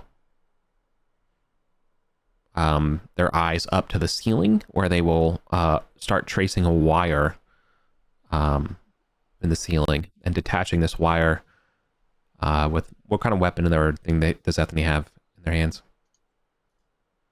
A club. Perfect. The the halfling katana. Yeah. They will pull it down, and doing so will make the door do another like middle pin pivot, so you can go through either side of it. Oh, okay. Revealing 20 feet more of passageway before a curve to the north by 10 feet. Just a quick little. Interesting. Something like that, maybe. No, sorry. Curve. By curve, I mean 90 degree angle. My bad. Actually, I also F that up. The way your torchlight will go, you can see it diffuses and kind of goes around the corner that way or whatever. Okay. Sorry. Okay. Apologies for taking over mapping a little bit. No, very helpful. Thank Can you. we make sure to close the sacred door behind us? Yeah. And actually, I don't think we ever actually had a break, right? Oh my god. We started late, got stuff set up. Yeah. This would be a good time for a break. You're right. It's like 5 minutes. It's like 5. Come back. Unknown For area. my water. Yeah. Cool. Good stuff. was when I was done. Yeah, no, I know. I was getting nervous when you were being quiet at the start. I was like, oh no, we'd make sure. But then you were like, no, hang on, I'm literally transcribing in characters. Oh, yeah. Of course. Oh, shoot. I'm good. I don't need to be encouraged. Okay. Lovely. Shoot, I literally left my water downstairs once. I'm so sorry. Give me 30 seconds. All right. No problem.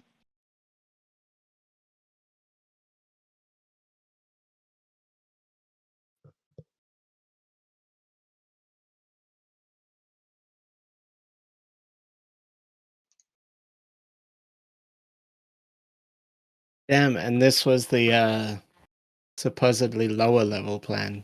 We floated all these last minute plans for what to do today. Forgive me. All right. Shall we get started again, lads? Yeah. Yes. All right. We just started. We left off with the secret door being opened. Yeah, Zitsmith is going to take that conch and have a good listen down this hallway. Oh. Look at the big brains on Brad. Okay. Yeah, so what you are hearing is nothing. All clear. Let's go. And Millie's just guarding the back right now as we head in. Yeah, let's 'Cause I go through see- this door and close it behind us. Yeah. Yeah. See the baboons are getting close again. Yep, they're please just a little food. Okay, they're basically cats. The corridor extends from that 90-degree upward turn 60 feet before opening up into a chamber. I imagine we're kind of Aaron Sorkin walking talking as I describe this, so don't mind describing this distances beyond your torchlight for a turn and stuff like that. As we are walking in, you kind of already looked ahead, so somebody drag the guys and I'll map. Yeah. And put Millie up This room, you'll be entering a 40 by 40, 40, Jesus Christ. A 4 by 4, so a 40-foot square room. You're coming in off the western corner, 20 feet from the northwest corner. Second of all, there's another exit on the southeast corner on the eastern side. 10 feet corridor Arcantian stone, and I'll proceed to describe this room that you are looking in. So, beyond the secret door, you are met and walking through dust. It is an undecorated hallway that has not seen traffic in a long time. Ooh. Millie loves them. Yep. And it is incredibly sparse. In fact, it's empty, save for looking up. You can see that it has a very marvelous ceiling. The ceiling of this chamber gives it the impression of being outside during a beautiful summer's Arcantian night. Specifically, is anybody like a sage or scholar or anything of that nature? Let me just No. check the followers. Anyone just like absolutely like Neil deGrasse Tyson star-pilled? Zitsmither is a shaman. They're down with the stars. Oh yeah. Yeah. The constellations and stars that you would see in the sky would attune to the time of the month of Gerakios, which is your month that you're in right now. But it's currently daytime for us right now. Yeah, as the it is. Interesting. Arden Vul, or whatever, the hunter chasing its prey, the 7 Pleiades across the sky, whatever that equivalent is in full swing, and it will dip beneath the horizon during winter. I think that's how that works. Is that in the position it should be extrapolated to be in the day or during the nighttime? We're seeing a night sky. It looks you're like, seeing it. Yeah, it looks. Go ahead. But so we're seeing a night sky. Are we seeing the positions of the stars right now, or the positions of the stars at night during the month? I think it would be relatively. Can you tell the difference? Position, so yeah. I don't know. I'm relying on the shaman there. Yeah, true. The shaman says they're seasonally accurate. Okay. That's about as close as they can get. Is that right? No. I would say it is indistinguishable to the night sky of last night. Okay. You can't, you don't spy anything off. How cool would it be though if you're like, yeah, but it's really weird there's a star missing. No, but it's identical. And so looking closer at it, is it like a painting? Is it like actual the night sky?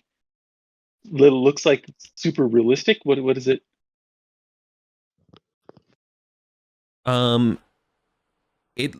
You get the impression that you are outside. Amazing. Okay. So this is like this is definitely magical. This is not this is hyper realistic type thing.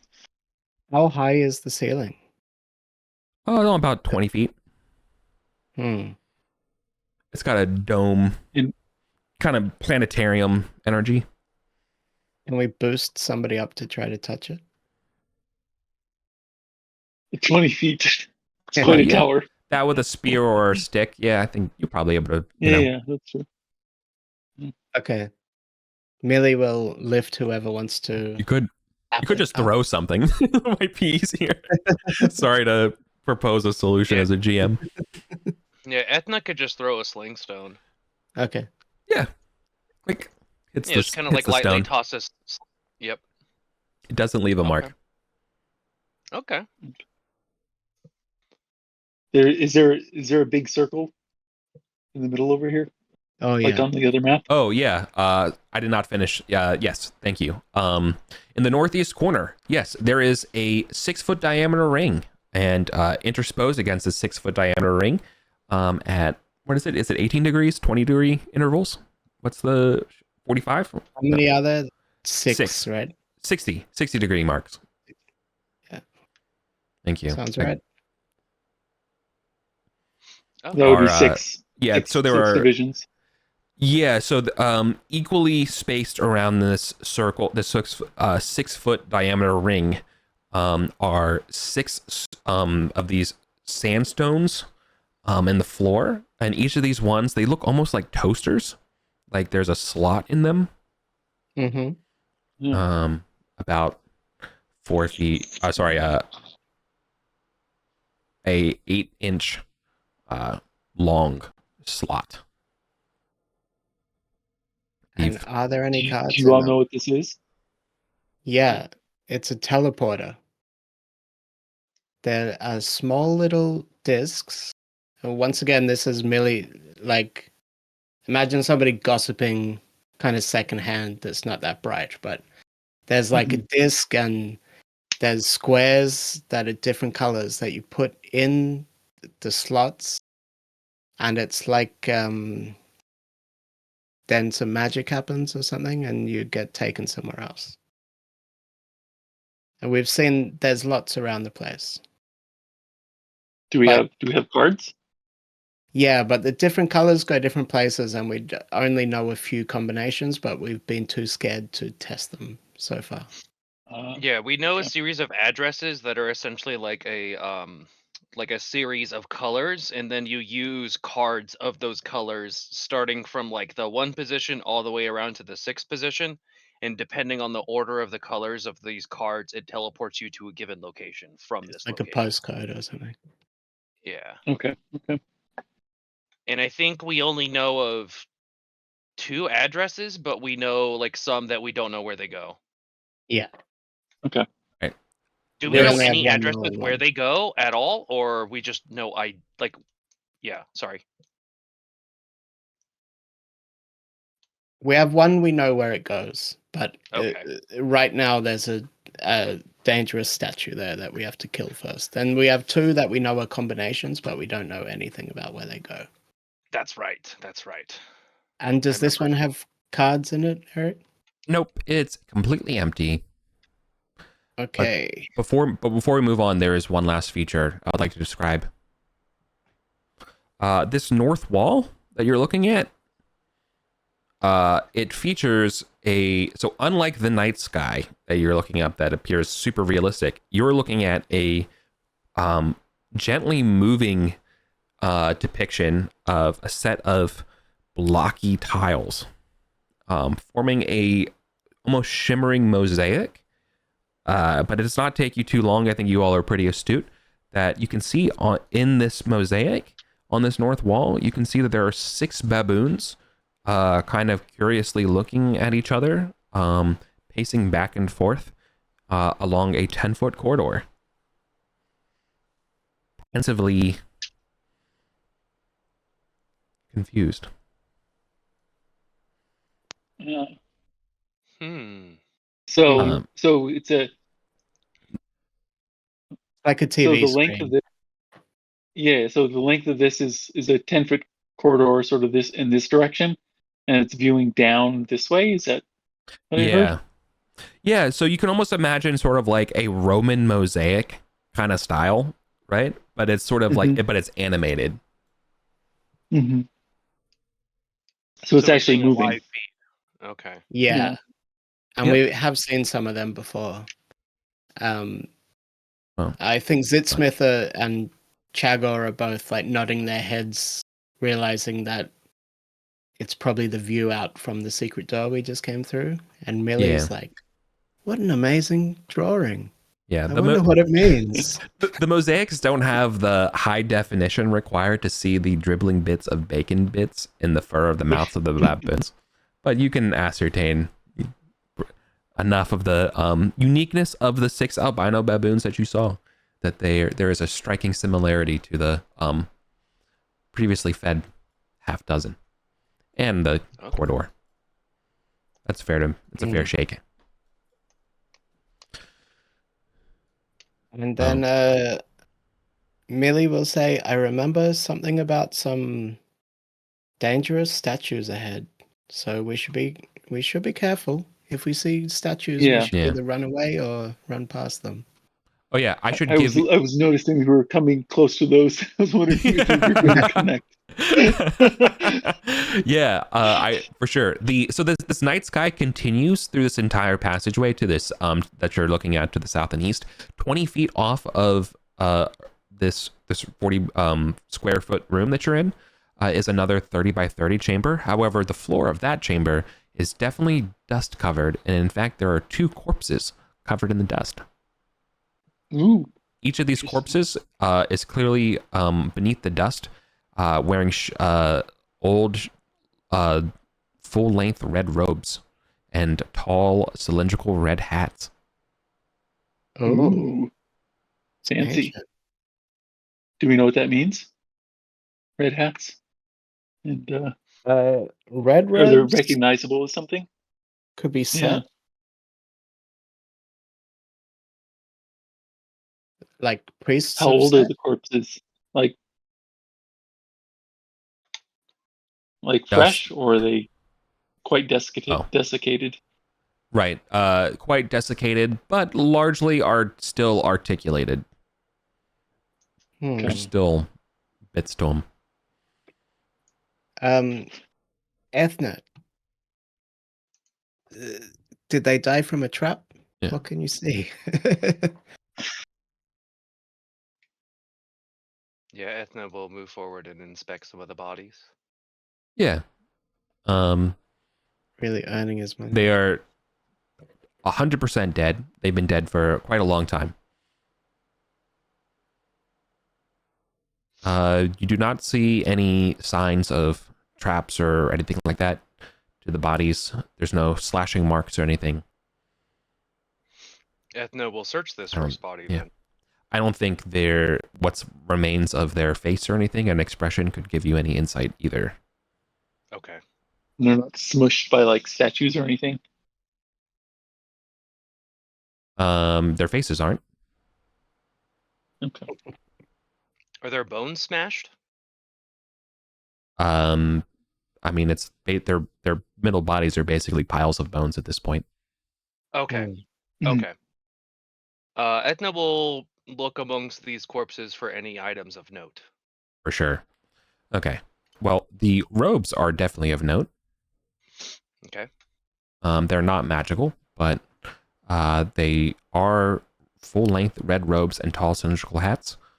Do seem to be important.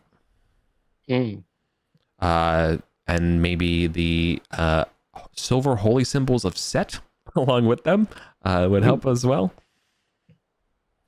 There we go. Each of those are a slot. And then lastly, one of them has a belt pouch. So as far as you can tell, when if you want I'll throw in the hat for free if you want the set of robes as a slot item.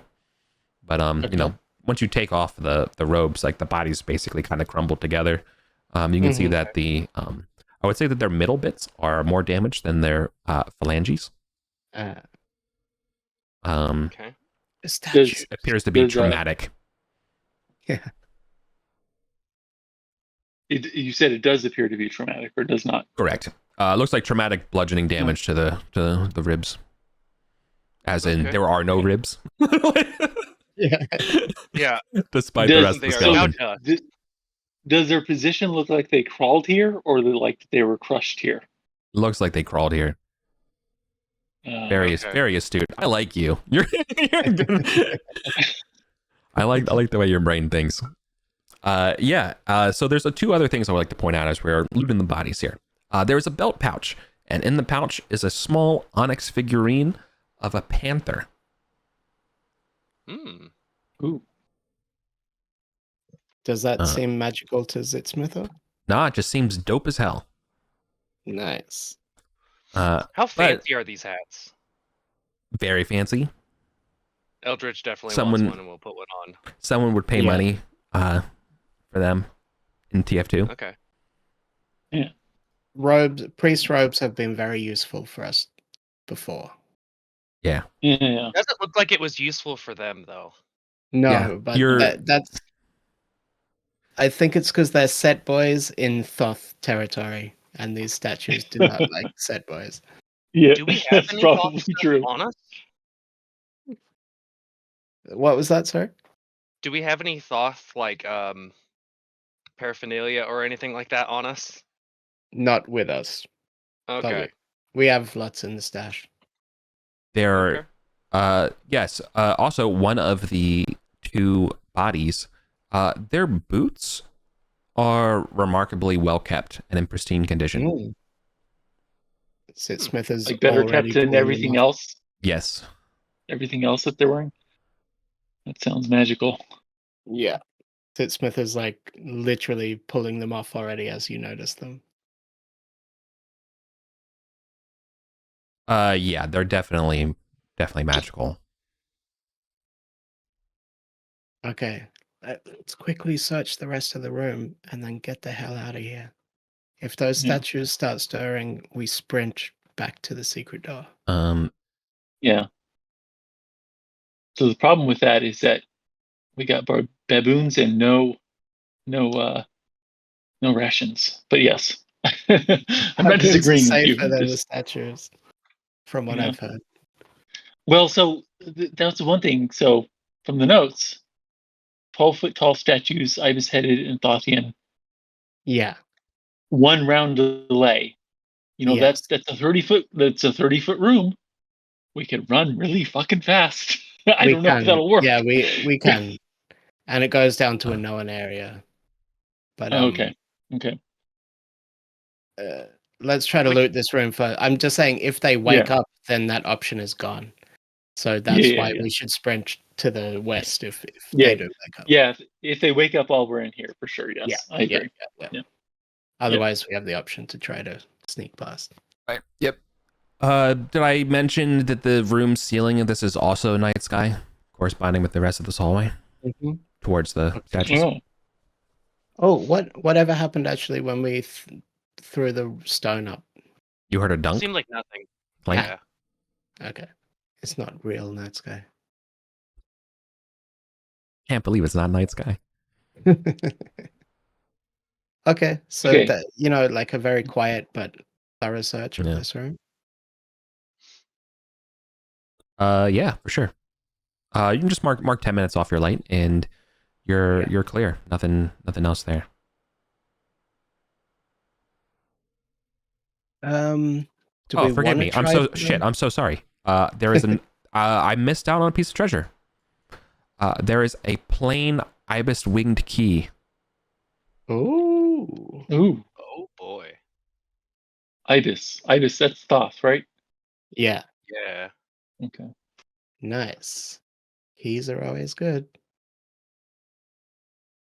What do you think, guys? Do you think they'll let us go up the hole? Well, I think we should be very careful. And if there's no other notes we have, it just says, so if there's 1 round of delay, to me, given the distance between this room and the next one, it says that they probably don't animate until we get either very close to the room or into the room. Right? Because you can't move very far. We've never approached from this angle. Yeah, looking forward. So maybe they don't add. Yeah, we've come out of the secret door south of them, and we've come up the stairs. Okay. Yeah, well, so it's an experiment then. Corridor, for sure. Yeah. She's been through this way, but of course not on this side. Okay, so when they animated before, did they animate After before one. you got in the room or after you got in the room?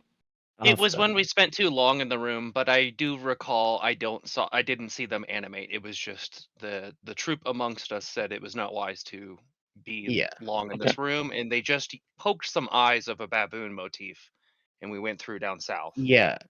It's basically when they saw us. So what I'm worried is they might see us, in the hallway down here, and then we won't have the full round to get past. They're facing right? each other. Yeah. They've not they're twisted facing their each heads. Okay. So that's one option, to just go back down there, but then we're kind of like out of adventure ideas for today. Or we could Yeah. chance ourselves with the baboons and try to peek up that hole. Yeah. And there's not enough time to like go south, right? Through the We could, but that area is kind of explored mainly. Okay. This temple isn't, but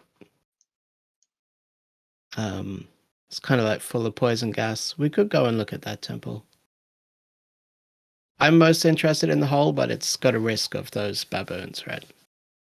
Yeah. Okay. Well, so if we do that, we've got to figure out some way to negotiate past the Yeah. baboons. Or actually, we have the TV, right? So we could wait till they're gone, but they're True. probably just going to go back to the room here. Tago looks in his pockets and he's got a set of rations. I think that means 3 is one slot, right? Just in the Yeah. generic Yeah. That's what I was starter gear. assuming. Yeah. So, yeah, I'm just looking at his sheet. He has some as well.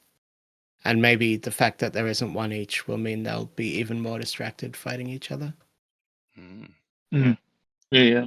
We could Yep. like feed them up near the door and then go straight past them and go up the hole. Yeah. Yep. I still do like the idea of the hole going up. If we can make it. You do like it. Okay, yeah. And Corey, Yeah. how do you feel about it? Yeah, sounds good. All right, let's try Exploration that. is always fun. Let's go. Millie will front again. She's like, hand me those rations. Should we? Let's be rash here, or you don't have to be rash, but maybe one of us should be rash and try to understand if the statues even animate if we come from this direction, and just be ready to run. I mean, the fact that they crawled here, Yeah. pushed, Yeah, that's true. leaves me some amount of, I could die. I may have rolled a new character, but leaves me some amount of sort of They could that I also might just be able pop. to. They Yeah, may they only might- be like this room or like some amount of distance in, Mhm. or maybe it's only from like these directions that they animate. So Well, I think we should explore that. You probably are on the ball because like that we've seen other statues that don't leave their territory or whatever that they're guarding, but you're welcome to test Yeah. that. But Millie's going to be over near the secret door. No, When you I do. do. Well, yeah, no, that's. I think we should do that for sure. Everyone should sort of be safe. Yeah. So Okay. Chago will stay with you because they've got a torch. Okay. I do have an extra torch I could light for this excursion if we needed. Yeah, but, let's light.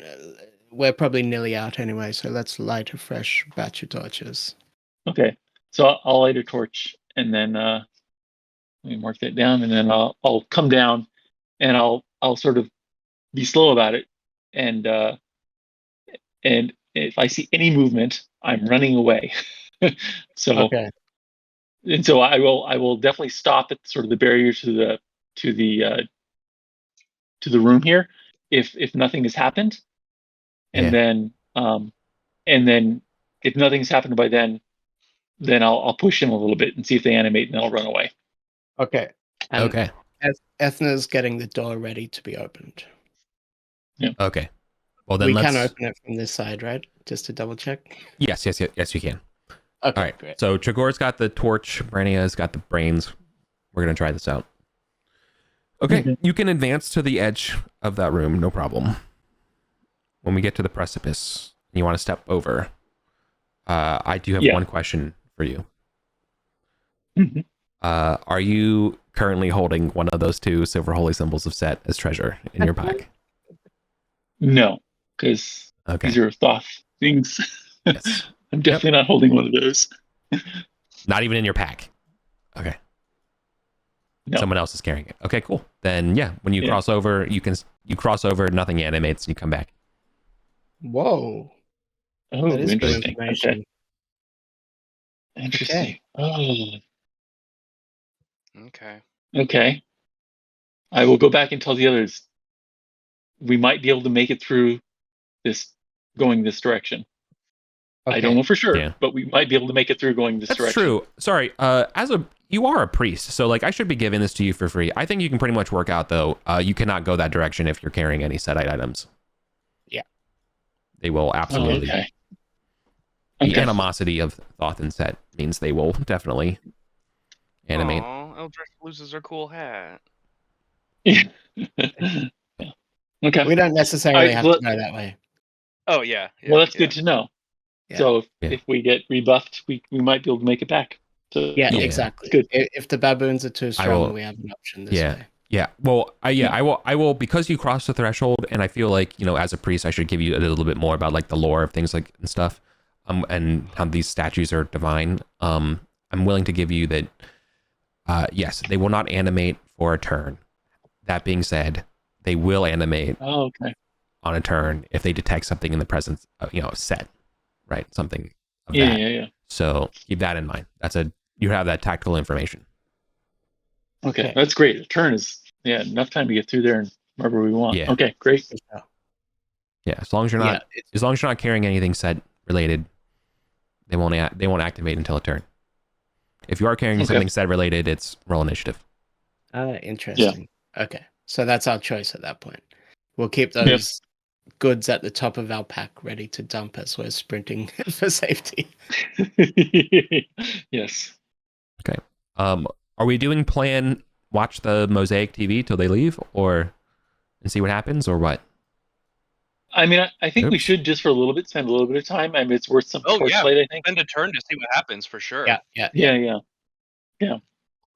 Yeah, we can burn 10 minutes off. Nothing happens. They seem to be idling around this room, which also means you're going to lose vision of them in the hallway, at least off the TV.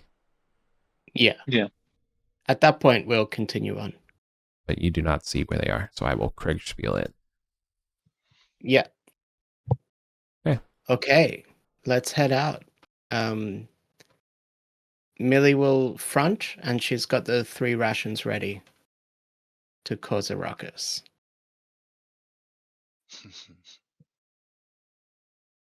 Okay. Yep. You will open the door with your rations in hand, and see nothing. They're in. It still smells like funky baboon, but.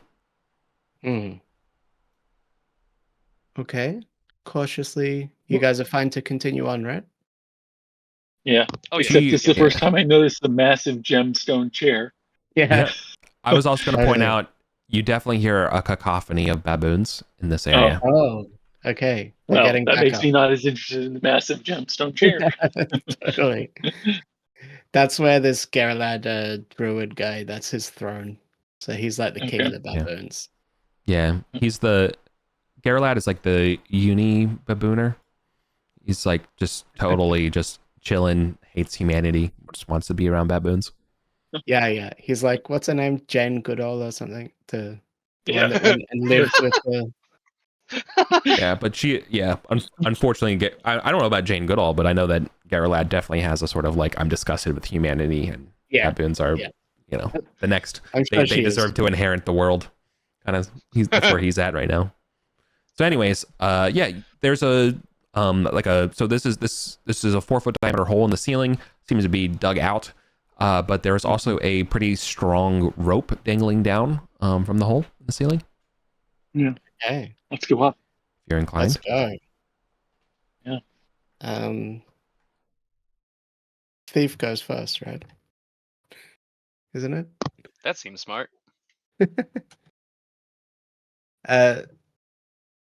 Yeah.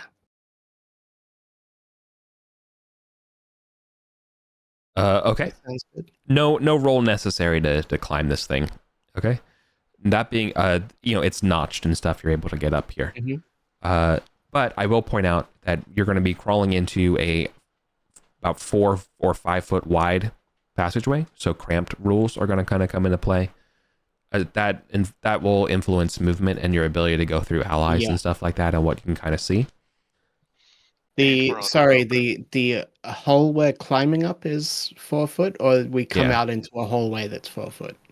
No. You're going through a natural cave. So like you're crawling up into a cave that's narrow, right? For these baboons and stuff like that, it's kind of second nature for them.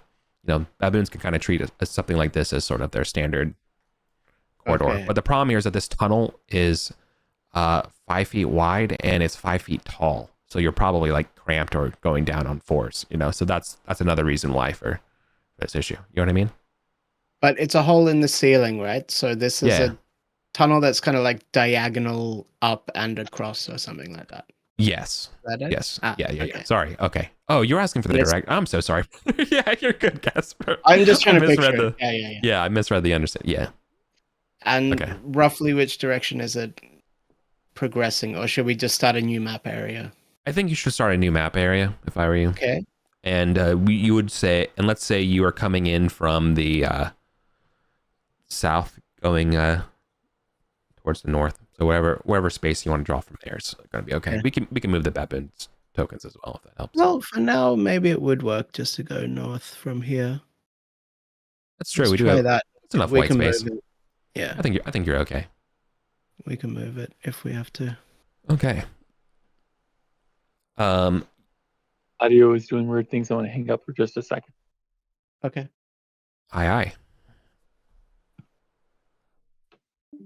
Is this 100-foot situation, Eric, or a less? No. There is a no foot. You will be dealing with a slope in a second, but nothing. Yeah. I'm just guessing that, is it a time passes? We're going to a new level? Or... Right. But no. We can get directly to mapping. Who?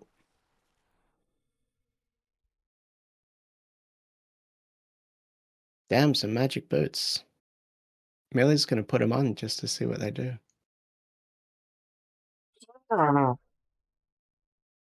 Melee, sorry, forgive me.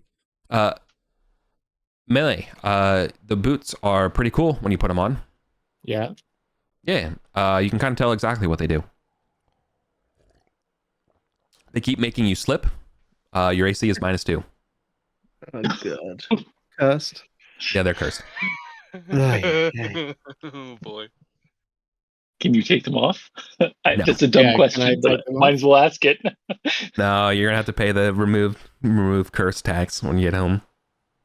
She will try to pour holy water on it first, just to see if that works. Nope. Now you got smushy, wet, sloppy feet. Wet and spunky and cursed. All right. Yep. Fine. Cheaper than detect magic. Watching this whole thing, Eldritch will kind of just see if she can take off her hat. Oh yeah. You probably want to anyways. It's a tall conical hat and you're going into a low ceiling room.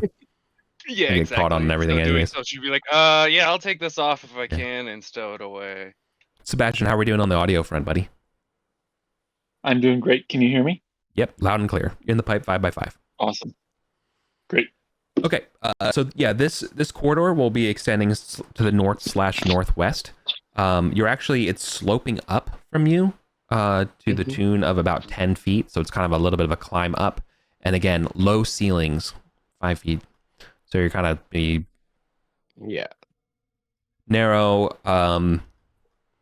I think I'm gonna ask for everyone needs a hand free to kind of do this, and we can move on. So stow your weapon or shield or something like that, just to stable yourself as you're going up this thing. Yeah, that makes sense. I'll stow my shield. Yeah. Stows a weapon. Obviously, this place smells funky as hell. Baboons. As you're climbing up collapsed stone and rubble, the remnants of this place that was dug, but this is relatively unnatural. You can also hear the sound of rushing water. Through kind of like through the stone. Does that make sense? You're not like a magical dwarf or anything like that, but like you can kind of like feel like there's moving water Hey. nearby. Sorry, you are a magical dwarf. That's true, technically. Oh yeah. That's fine. All right. But about 30 feet past this slope, it will arrive into a ovaloid natural cave that is void of any traffic. So like Okay. heavy dust type thing. No, but it appears to be pretty smooth stone. There's some other contents and exits here that I was about to describe to you. However, they are not flush with the floor. If you're following the same I didn't give you the kind of space. Let's call this just a 20-foot kind of oval shape. Okay. 20 by, like, let's say 20 by 10 oval shape. Yeah. It's not, perfectly ovaloid or egg shaped, but bear with me that there's some sort of diffused cave texture around it, but it's not super material. Sorry, can you reverse it? It's on it. Can you put the egg sideways, please? Yeah. Oh, it's fat. Okay. Yeah. And we got some exits away as well. Yeah, and there's gonna be 2 exits from this room, both of them above you. The first one is 15 feet off the floor, and that's kind of going with a straight line of the sloping down to you now passageway. That's going back the way you came.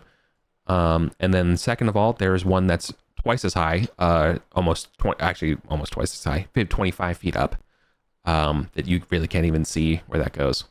But I think that passageway, you can hear more of the rumbling of water. So now I have a question. Yeah.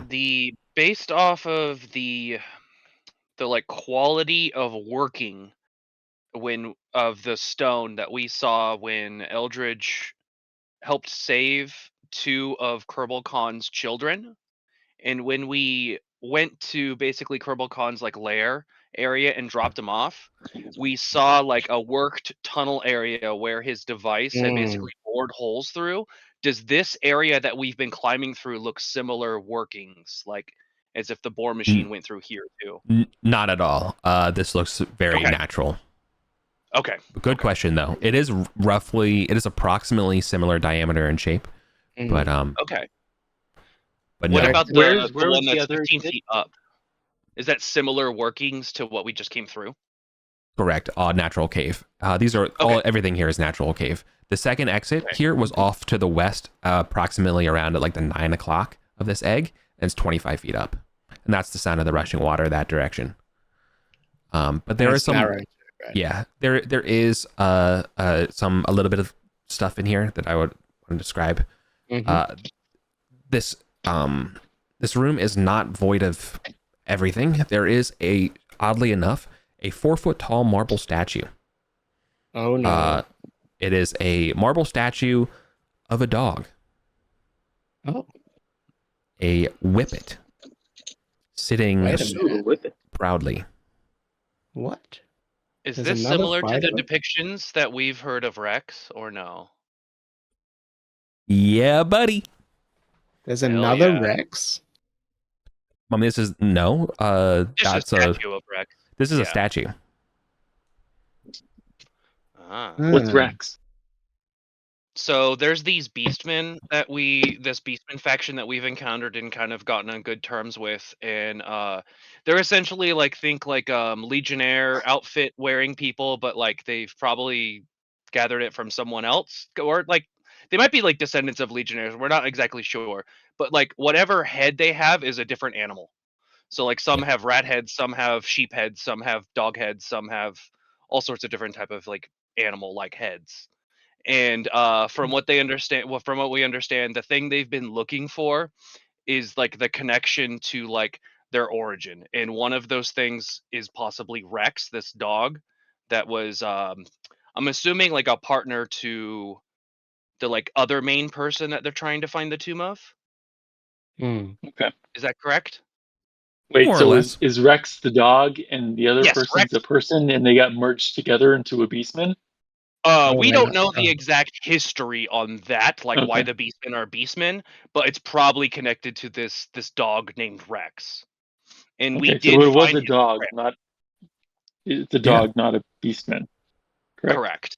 And we found Okay. his like crypt. Like Eldritch wasn't there that session, but she would have heard about it. And they found like his crypt, and we let the Beastmen know, hey, you can go there and basically like Yeah. we've treated with the other faction, and they'll allow you to come and like worship at his crypt or whatever. It's like their Okay. lost religious idol or something like that. Yep. Okay. And so that's what we think this Whippet This is at statue least a is statue of a for Rex. it. Yeah. Yeah. So we should Okay. at least let the Beastmen know about this area. And when you say 15 feet up and 25 feet up, how tall is this cavern? Probably about 30 feet. Okay. Okay. So it's really high up there. So these holes just like I mean- up Yeah. high up. There's some more in here actually as well. Yeah. Okay.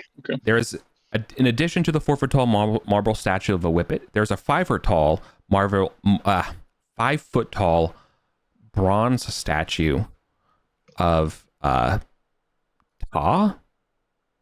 One of the that's for you priests there. That's another old ancient god.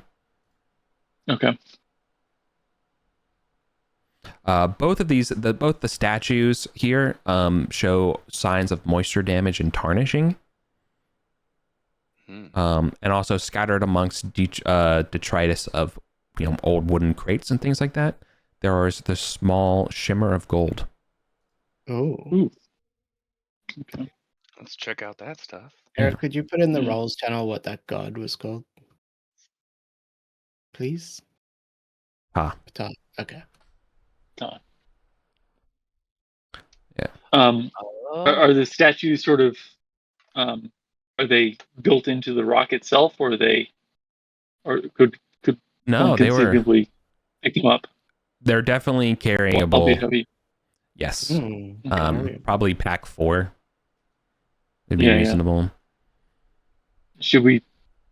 I don't know if you guys heard anything about the Ta one, but should we take the Rex one? Is that potentially useful for the later for the Beastmen? Yeah, that seems wise enough at least. Yeah. I'm just wondering if there was something about they lost their temple. And maybe this is literally their temple. I mean, it doesn't look like a temple, right, Eric? It's just a cave. Correct. Okay. But what if there was another room that they didn't realize that was their temple, and these statues were removed from that quote unquote Yeah. temple to here? We should take them for sure. Yeah. And whatever this gold was, of course. Yeah, yeah. Millie's like, ooh, gold. Shiny. Yeah, so there is 5 ancient gold coins. Nice.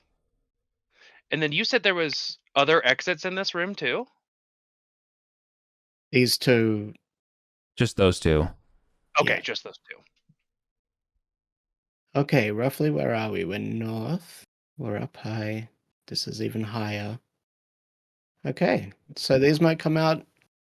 We're too low for them to come out on the surface, but there could be a level between us and the surface. Yeah. Water. Sorry, sounds of furthermore. water down one. Yeah.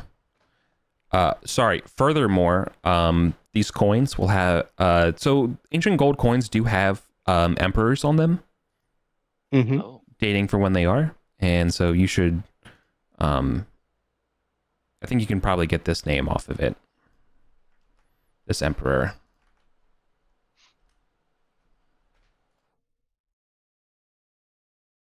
Does that mean anything to us as far as timeline goes? I don't think so. Not me personally as a player. We But- might have notes about Okay. it. You might be able to, of course, align that with other things or asking old things. Yeah. Mm-hmm. It might be smart to just keep one of these coins to use as reference. Let's keep them all. They're worth a lot of money. They're Yeah. worth 10 each. So these ancient coins take 2 slots per coin. Or sorry, each coin is basically 2 coins of slots, not each coin is 2 slots. So you know what I mean? 5 is 1 So slot. if you can carry 50, yeah. But these gold coins are the equivalent of modern platinum as far as trade-in value. Okay. I reckon there's a secret door in this room. It looks like a secret door kind of room. Ethna, can you go and have a search? Yeah. Yeah, Ethan will kind of search around the room looking for any details of note along the walls and the floor. Mark 10 minutes off the torch, and you come up, nothing. Okay. We're in our last 10 minutes of the session as well. Real. Yeah. We could peek one of these corridors, or we could just start heading back. Might want to start heading back in case there's any other encounters. Yeah. We're in At a least we'll have relatively these safe statues zone. and stuff with us, yeah. Maybe we could just peek one of them? Water Let's or go. no Let's go water? to the 25 foot. I would say with the 25-foot one. That may. Well, it's not much different. It might be. It may continue to go up more towards the surface or something. Yeah, that's it true. I don't It know. could come out a spot that's like along the plateau, like along the long Yeah. strip there. Well, the cliff is dead south from here, quite a long way. Yeah. So we're Okay. deeper in. Okay. I wouldn't mind having a quick look if we just keep it tight, spend 3 more minutes on it or something. Yep. Yeah. With our magic rope, Eric, can we climb up there relatively easy? Oh yeah, for sure. And so it was. Okay. We'll literally just peek to the very first next room that it comes out. Okay, sick.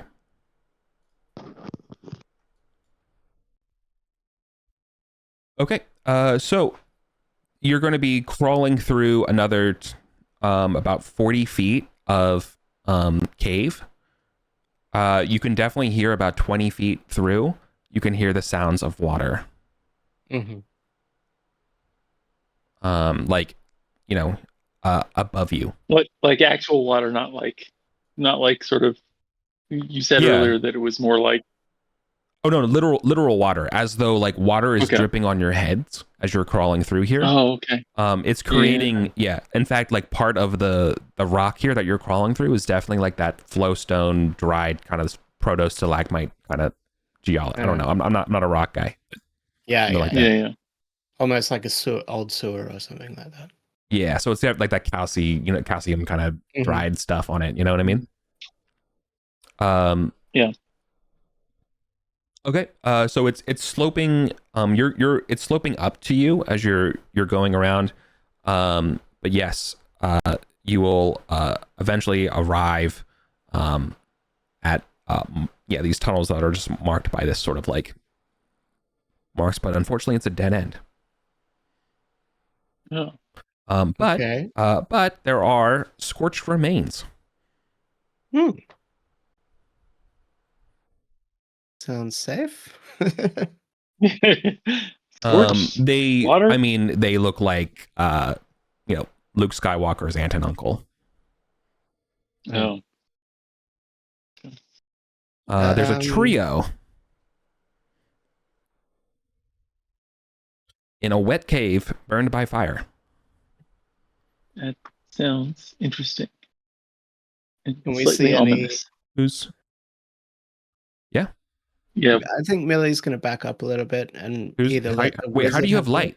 Yeah, who's going? Yeah, I mean everybody was coming. We're just that same kind of order. Yeah. I feel like sorry to interject for a moment here, but I feel like Ethne would probably get the hunch as a thief, being like, there's probably something more to this place than it's being a dead end. Yes. Yeah. There must be. Maybe he could search for a trap and or a secret door.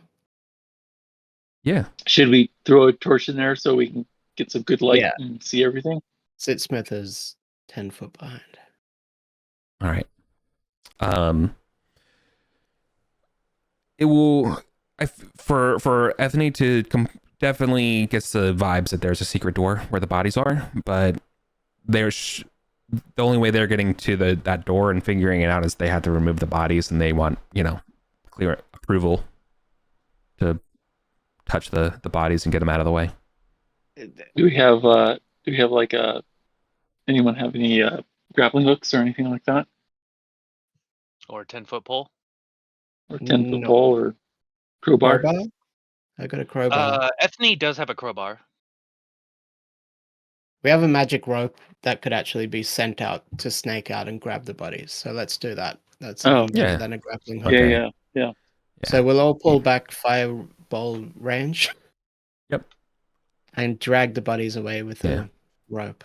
Okay. Yep. Dragging the bodies away would reveal a glyph on the wall. Oh. Okay.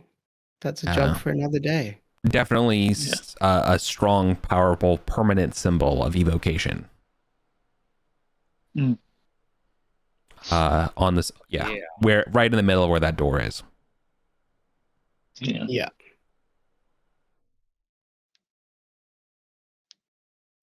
Yeah. Okay, we got 4 minutes left. What are we doing? Yeah, we're backing right up and we're heading out with the bodies. Yep. We're doing a hyper quick loot of the bodies as we're walking out. There's nothing. They're scorched. No. If anything, there's signs of them already being picked over. Interesting. Okay. Oh. Okay. We all Let's good get out to of here. just head out with the Yeah. statues and everything? Yeah. Yeah. I think we have enough slots for everything, right? Yeah. I've got quite a few slots. Okay. So as long as you guys have a couple, we should be good. Yeah. I got 6. Okay. Yeah. Okay. I've got 8. So. All right, then I went ahead and following the your standard. You're doing standard way out. Yeah. Way you came in, more or less. Yeah. All right, cool. Because you're traversing through area you've already been to, I rolled encounters for every 3 turns, and you're safe to get back to the well. Okay. Magic rope snakes all the way up the well, if that's possible. No, it can only get 60 feet. With other ropes tied on to the end. Yeah, but how is it? You know what I mean? Like, it can't. Okay, well, It can't go. Yeah, it can't go long. Like, it needs magic rope to push itself up. You know what I mean? Yeah. Then we're going through the halls of Thoth. So You traversing. No, hold on. Like because it's the times here, like of a pressure. So like I don't want to say like you can't. I'm not saying you can't do this. I'm just saying that arrangement wouldn't work per se, but it can get you the 20 feet gap to the top, and then climb that up, put a spike in, then tie the rope, and then and we can kind of daisy chain it effectively with the rope. You know what I mean? Like I'm not trying to say no to you. I'm just but also I want this to be a plan. Okay, Millie will lead no? that since she has grit dex and high dex. Yeah, it would just take one person going up there and getting in there, and this would be a relatively easy thing, like a DC 13 dex check to just like secure go up stuff 60 feet, climb up that rope, then detach, reattach new rope, go up another 60 feet, and then do that process. Yeah, but I'm willing to summarize that whole entire issue with a controlled space of a DC 13 check, meaning failure doesn't mean you fall to your death. It just means that we'll switch to risky where you're gonna need to, there's a chance then you would fall. Does that make sense? Yeah. Yep. Okay, but we don't need to. We're good. She does it quite well. All right. I'll just do the nature of the sounds and stuff like that. I will roll another encounter check, and you're fine. Mm-hmm. So we're good. good. Definitely lots of sounds hammering in an enclosed well, right? So you can get to the surface. You can make it to your camp at the Tower of Scrutiny, I guess, or if you want to go somewhere else. But that's probably fine for the. Yeah. If we need to go back to Gostwick, we can take the rug in the basement. Yeah, which gets you safe. Yeah, by the way, we have a teleporting rug in the basement of this place. You're like, you made me climb up 1,500 feet of stairs and get attacked by baboons, and we have a damn rug. Yeah. So okay. So good. good playing today. Not a lot of Yeah. not a lot of combat. Thanks for joining, Sebastian. That was super But fun. let me do XP. Yeah. You've got the hang of it already. Yo, yeah. Yeah, no, I hope I can join in Yeah. in future sessions. I should be able to, so it's Lovely. great. Nice. Yes, please. You know, the Expeditions channel is where we've got our schedule and everything, right? Okay, You just cool. Yeah. Sign up for future ones. You grab both the statues, correct? Yeah. Yes. Yes. Love that. Uh-oh. No, that's good. I'm not a jerk. That literally is good. And Millie does teleport back to Gustawick to get a curse removed and spend some money on that. That's 1,000, right? Correct. Remove curses Get these 1,000. damn boots off me. 1,000. Wow. Yeah. That's a lot of money. Well, Yep. she just recently had a windfall, so she can Nice. Especially luckily afford it. at the end of today's session of your XP share and gold share per person being 162 and 144 respectively. Oof. Oops. Still? 162 XP and 144. Gold, yeah. Because you got I gave you combat XP for the baboons and the sturges today for what you did. Oh yeah, there were sturges earlier today, but you were part of the session, so you get it.